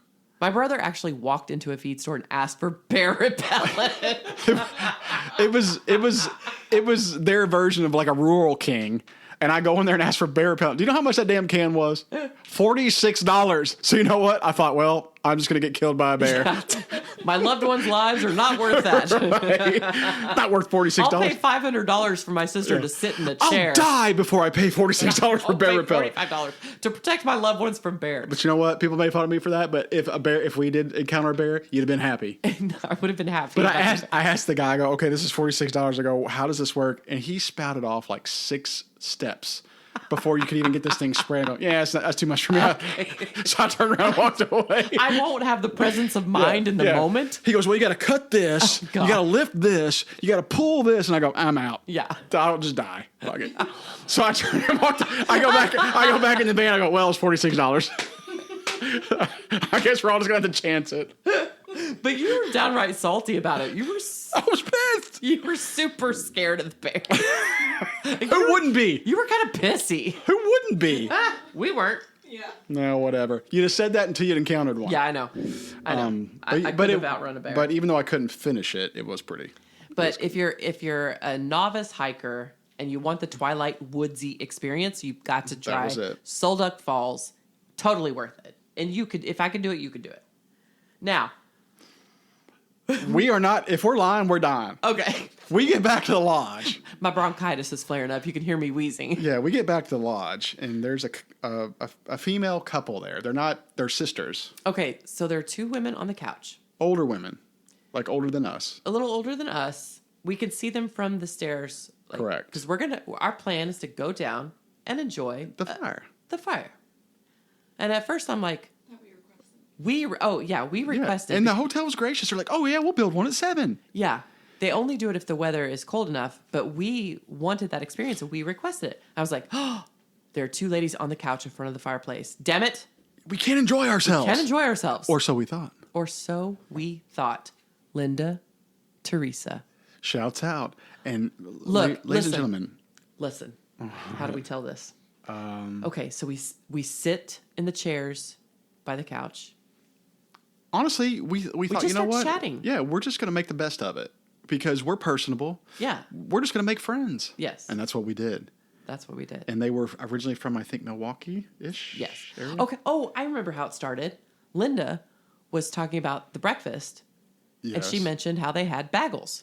That's it. And I threw my hands up in the air and I said, bagels! I said, Linda. As we know here, they're called bagels. But where she's I said, from now on, henceforth, and hitherto, I shall request bagels, and I will think of you. Correct. So that's kind of how it got started, and we just had a laugh. And we mentioned where we were from, and she was a horse person. She had all this experience And with like, horse racing. Yeah, she had been to Lexington, so she had been in the area. So she and Josh is a betting person, so that they were chatting the about conversation just flowed Okay. naturally. And it was breaking up into little mini conversations. Yes. I look over at Teresa, who's nearest me, and I said, to be honest with you, I'm kind of embarrassed to admit this, but we're mostly here for the Twilight experience. And she goes, oh, that vampire movie. She goes, isn't that the one where the vampires' names are Cullens?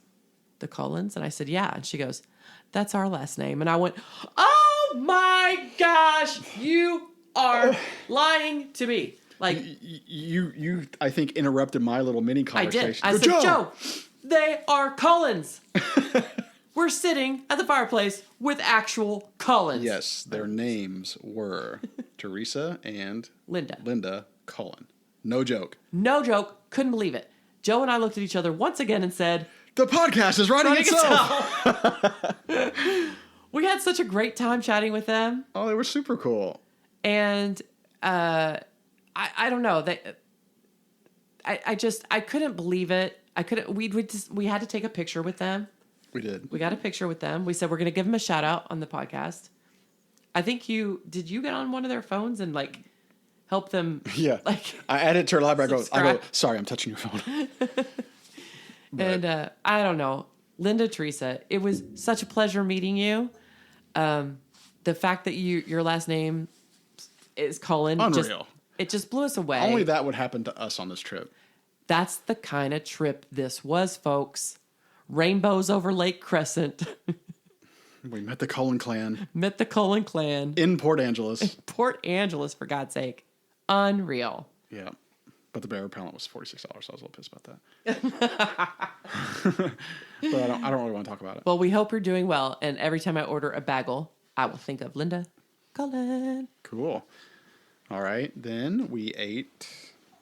Are we to where we ate at Bella Italia, or are you? Oh, I kind of skipped that part.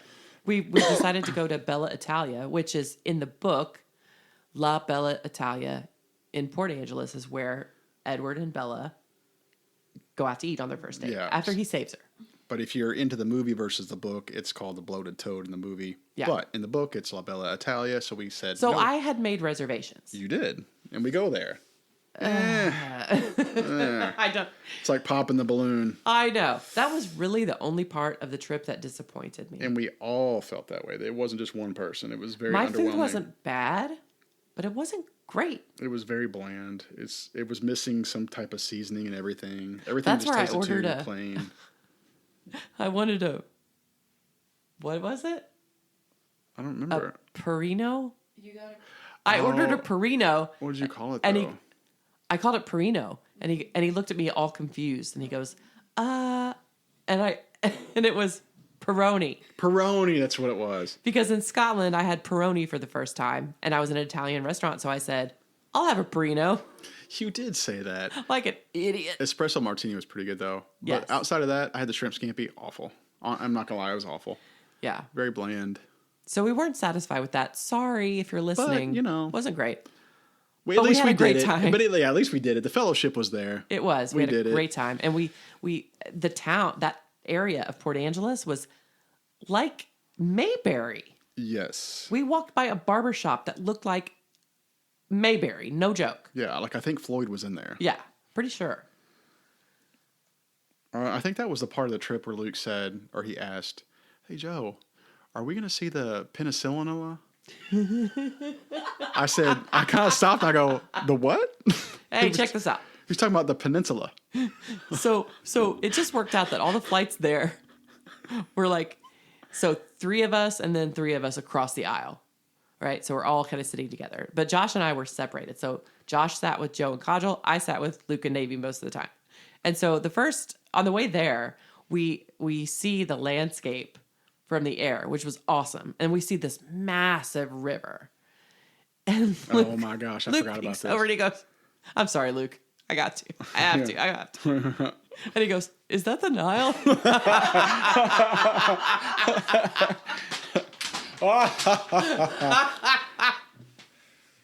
I said, "Luke, this is going to be a fun trip, son." And then he just went, And it was. But it was full of those little Lukeisms. Yeah, Lukeisms. Well, after that, the most important thing was to make it to Forks. So we'll wrap this up by talking about the drive to La Push.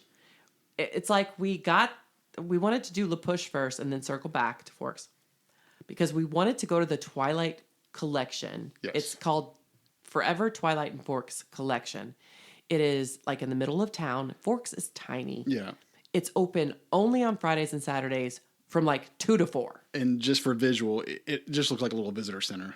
Right. It's kind of what it looks like. Exactly. There are several shops of merchandise and stuff like that. So I was nervous about being able to get in. Months in advance, I talked to the lady on the phone. I'm like, if I'm coming from Indiana, I want to know that I can get in. It's our last day. It's our only chance. And she said, well, after September, things died down. You should be in good shape. But I was still kind of nervous. Yeah. But we hit La Push first, and I just got to mention the moment. Okay, picture the Goonies, the beach scenes. Picture New Moon with Bella jumping off the cliff, with Sam and all the rest jumping, cliff diving. We are driving to La Push. We're waiting through these winding roads, and then suddenly one curve just hit us. There was an audible gasp from all of us in the van. Because we have this massive windshield, and it literally just, boom, there it was. Yep. Like trees, and then clear, and there were the sea stacks of these incredible, like, cliffs. Unreal. Yeah, it's breathtaking. It was everything I imagined it would be. Yeah. So we just parked, and we had to crawl over some logs, but we were on La Push Beach, and it was magical. It was. We saw the Welcome to Forks sign. I don't want to forget that. I know we're talking about the beach. Oh, I forgot to mention that. So we took a group photo about the Welcome to Forks sign, which was cool. But the beach was just breathtaking. I mean, I could have just sat there and just stared at it. I know. The formations, the cliffs, and the water, and just gorgeous. It kind of sits next to this. What would you call it, like a camp? There was like a campsite. Yeah, I mean, it was all reservation. Yeah, reservation. People could rent these log cabins, and it was rented. So there were people. I mean, it was fairly busy, I guess. Mm-hmm. They had like a little convenience type store again that we went into, and it had the cool Quileute, like what would you call it, like the language or whatever. It had the Quileute words. Oh yeah. Above, the signs. on the top, the signs and stuff. Some of the places within the town had totem poles. Totem poles everywhere. It was the coolest thing. You just felt like you were in the midst of, that whole such rich series. It was cool. Rich history and culture. There was signage for Quileute and Queets River, which is referenced in the movie. Exactly. So we saw signage for that. I mean, y'all know I'm a homebody. I could live in this part of the country. Yeah. Well, hell, we drove by the Quileute Reservation High School. Exactly. I said, look, there's where Jacob goes to school. And it was really nice. It was actually really nice. I go to school on the reservation. Yeah. So. But La Push was just breathtaking. But then we headed to Forks. And we stopped at the Forks sign. We got our picture taken. Welcome to Forks. We got a refrigerator magnet, just like it. Yes. It was awesome. Somebody happened to be there with her dog.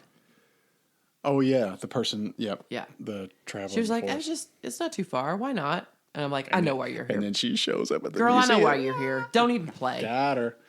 But was she the one who took our picture? She was, and she ended up behind us in the line. Yeah, she was in line first at the Twilight Collection. So I know. See, I was on to her. You were. So we get into Forks after the sign.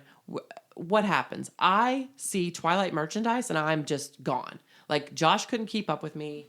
I was just all over the place. I was trying to find the perfect gifts. I think I said something to the effect of, don't even try to have a serious conversation with Mary Beth right now, because she has tuned everybody out. She is in her own zone. Don't ask me stupid questions. Don't bother me. She has escaped into some alternate universe. Because at this point, I was looking for very specific like merch. I was looking for certain kind of T-shirt, certain kind of sweatshirt. Yeah. It was just, I mean, there was so much Twilight memorabilia and... Yeah, you could. It was a mixture. It was like the perfect mixture of just Forks memorabilia, but then also Twilight, and then also Pacific Olympic Northwest. Peninsula. Yeah. It was a dream. Or Peninsula. But while I was doing all that, what were you all doing? We found kind of a freestanding smoothie / coffee It's like a little hut, if you will. It wasn't even a truck.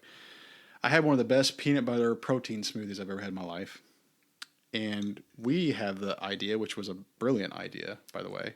Thank the gods. Because Kajal and I kind of walked off on our own to this gas station, got something, then I saw this smoothie thing. I was like, I got to have this smoothie.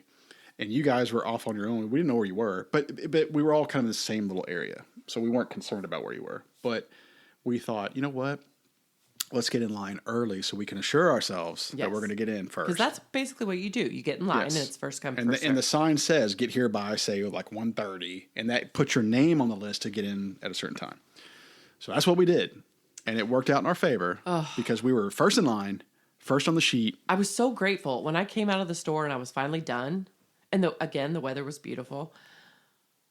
And I see across the street my brother hooked you up, girl, holding my place in line. Yes. So we go over there. And the line starts forming. The line does start forming very quickly. But we were first. We were first. So when the workers come out and say, ladies and gentlemen, we're here. They had a little table set up. They put our name down. And when the thing opened at 2, we were on the list at 2. We were the first ones to enter. And can I just say, how cool are you people? They got it too. They understood. They were not annoyed. Oh, no. They were happy to see us. They were happy to let us experience this. Yeah, because no offense to people in Forks, but there's not much going on in Forks. Yeah, it's just very small. And I'm sure they quiet. didn't. I'm sure they didn't care to be invaded. I mean, I know it brought money to the town. It's brought a lot of money to the town, which is good. But really, when you live in a small town, you want that small town feel. And when everybody from all over the place is coming to... Yeah, because I think they said they get, 100,000 people per year or something like that. So we get our spot line. They were so nice, and I don't know, they loved it like we did. Yeah, and they understood why we were there. And we met, another shout out. We got to give a shout out. This cool young gal named Samantha. Samantha? Yeah, she told us she was originally from Texas, lives in Tampa. So we had stuff in common. You and I said, hey, our parents have a condo in Clearwater, blah, blah, blah. And then she was just as obsessed with Twilight as you were. And she was kind of going on her own little solo film location kind of track. Was she on a birthday trip? Yes, she was on a birthday trip. I mean, I was so in awe of that. I like, because she was young. Yeah. And to go on a solo birthday trip just to treat yourself for something that she loved as much as I did. I just really admired that. I waited years to do what we were doing, and she just did it. She just bought the ticket. We all connected with her. She was cool. She was cool. And and I was happy for her. Yeah, I was too. So yeah, good for her. Samantha, hope you're doing well. Yeah, we showed her the podcast. Once again, I touched her phone, so I'm sorry for touching your phone. So hopefully she hears this, but she was cool. It was really cool to experience that with her. Yep. It meant everything, like I said at the beginning of this podcast. It meant everything to be with people who didn't give me shit the whole time, who liked it like I did, who had fun like I did. It was great. Yeah, and we had already been to most of the places she hadn't been yet. So she was like, oh, I want to go to the cafe. Oh, we already been there. And so we got to like tell her what to expect when she goes to see these places, the high school and the cafe. So she was, I think we primed her up for an exciting solo. Yeah. So shout out to her. Anything else, Mary Beth? It's I feel like this trip, just emotionally, it was kind of like the luck that you can't plan. And it reminded me that sometimes life still gives you the exact thing that you did not know you needed. Like, we kept the plans for this trip very loose, but everything, like we were hitting every green light. Yes. I don't think there's anything I would do differently, except maybe skip Bella Italia. But I will say, in 2 trips, I think we travel well as a group. Yeah, we really had do. so much fun. Even like in Scotland was very structured in terms of the agenda, There's so much to see. And but it never felt stressful. You know what I mean? Outside the fact that I was limping the first week, but it never felt stressful. And then this trip was very freestyle. We certainly had places we wanted to see, but it was just very It was at our relaxing. own pace. It was very relaxing. Very relaxing. I think everybody traveled well together. And even though we were battling sickness, I didn't get sick until the very end. Couldn't tell. No, you didn't let it sully your experience. I did not. So I was happy for you. I was glad I got to witness it with you. I will say, there's one thing I forgot to mention that I have to let everybody know. Okay. And I'm sorry that I was the only one. Like, our listeners didn't get to see this happen. So Joe has medicine that he takes for his knee. Oh, good grief. Pain pill and gabapentin. I forgot about this, yeah. Okay. Mm-hmm. I take the same medicine, basically, for my back pain. Yeah. So during our filming location day, you asked for, like, you had forgotten, you left it in the room. Yeah, because I had it in my backpack. I carried my pills with me. Yeah. He left them in the room. You needed a painkiller. Am I right? Yes. Okay. So I give you one of mine. I'm like, it's okay. I don't need it. Whatever. I didn't really. Okay. So by the end of that night, that filming location was a long day. 13 hours. We left at 9. We got back at like 9:30. Yeah. And Kajal was booking it. Yeah. And I was feeling it. Like, Yeah. I was like, I need a pain pill. So and we got to your talk. pill looked a little different. We got to Taco Bell. We got to Taco Bell, and you were just like, you didn't even want to eat. No, By I the didn't time- eat that night. Yeah. And so I was like, damn, Joe hit a wall. He just crashed. The next morning when I'm getting my little pill caddy out and I'm like organizing my pills for the day, I realize I have an extra painkiller. But I'm missing a muscle relaxer. Listen. It wasn't that. I felt some kind of way. So wasn't it the day? So that morning at breakfast, I was like, Joe, I have to admit something to you. You did. You were so excited to tell me. And I you was like, laughed. you know that pill I gave you last night? There's a reason you were about to like become We one were both with familiar with this type of pill, but when you handed it to me, I was so tired that I was like, why is this pill like a mocha and brown color? I was like, what is this pill? But I took it. No questions asked.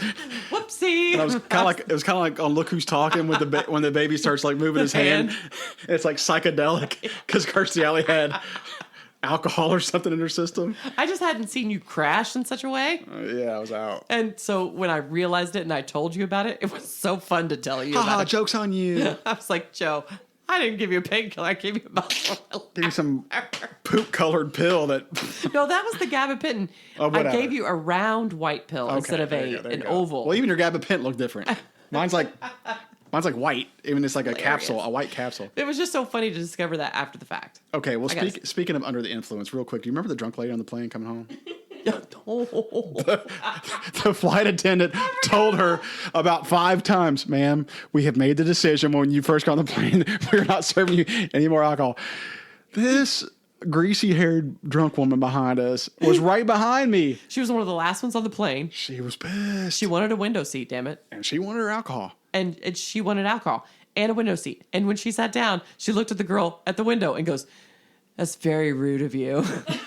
Navy told me, she goes, oh my God, that lady just told the girl by the windows. She just assumed, she goes, I signed up and paid for a window seat. And we're like, it's Southwest. No, you didn't. Idiot. No, you didn't. And it was 6 a.m. And she was asking for alcohol. But she was on speakerphone with somebody. Yeah. I can Her only dealer. imagine her sponsor. Her sponsor. I think it was her sponsor. We shouldn't be laughing at I someone's know. It's disease. probably her sponsor at the free clinic. But it sounded like it may have been her sponsor because the person on the other end goes, the man goes, well, just try to relax. If they offer you alcohol, do not take any, you know. And as soon as she And then hung as soon up, as she hung up the phone, she demanded liquor. She demanded liquor. And Navy looked at me like, I can smell her. I go, she smells like the night before. And this woman is getting so upset that the flight attendant won't serve her alcohol. Yeah. She finally goes, can I have it? She goes, ma'am, last time I'm going to tell you, we have made the decision not to serve you alcohol. She goes, well, what can you give me? She goes, we serve coffee, water, and juice. And the woman goes, then just give me all the coffee you have on this plane. Like that was her gotcha. That was her gotcha comment. Give me all your coffee. Give me all the coffee you have on this plane. She was... And the flight attendant was very calm. She goes, ma'am, I will give you 1 cup. And then if you're finished with 1 cup and you request another, I will give you another cup. Yeah, she handled it like a pro. Better than I would have. But man, she was... I don't know what she was going through. She reeked of Jägermeister from the night before. Oh, the misery. We shouldn't be laughing at her pain. But it was funny. It was entertaining to see. It was darn funny. It was darn funny. So what did we learn from this trip? I learned a couple things. I learned that the Pacific Northwest is underrated. So underrated. I learned that Seattle is pretty expensive. But I learned that I would go to Seattle again. 100%. 1,000%. Mm-hmm. I learned that joy doesn't have to be meticulously planned. We used to chase destinations, I think, in our youth. It was more about where am I going to go, like attractions maybe, or just destinations in general. But I feel like now we chase moments and the kind that don't fit on an itinerary. It's funny how, a trip that started as a fangirl dream, it turned into something just way bigger, a reminder to stay curious and to stay open, to be down for whatever, which is not my style. Usually I'm a planner, but to never stop chasing what lights you up. We're not too old to be all lit up inside. And what are you waiting for if you're not chasing after it? That's what I learned. Yeah, if you think about it, I know we're wrapping up, but you and I in 2 or 3 months have experienced moments and trips that... In this year. But in this year, in 2 or 3 months' time, that it took us over 40 years to just take the plunge, take the initiative to do it. And within 2 or 3 months, we've experienced more than we've ever even attempted. Dreamed. Yeah. Pretty interesting. Yeah. Yay us. Go Yay us. Us. The trip that we have... Our listeners are probably sick and tired of hearing about. Yeah, Like we've talked about it for so gives a rip about your many stupid months. trip. You don't have to hear about it anymore. That's a lie. Yeah. I just told a lie. Yeah, we're tripped out for a few months, but we'll come back. Well, thank you so much for listening to another piece of the GenX experience worth saving. Our Pacific Northwest adventure, where whales... No more whales! No more whales! No more whales! Where whales, rain, vampires, and serendipity collided. It's all been immortalized in the annals of history. If you like what you heard, subscribe to the Best of Gen X wherever you get your podcasts so you never miss an episode. Joe, always a pleasure. Duh.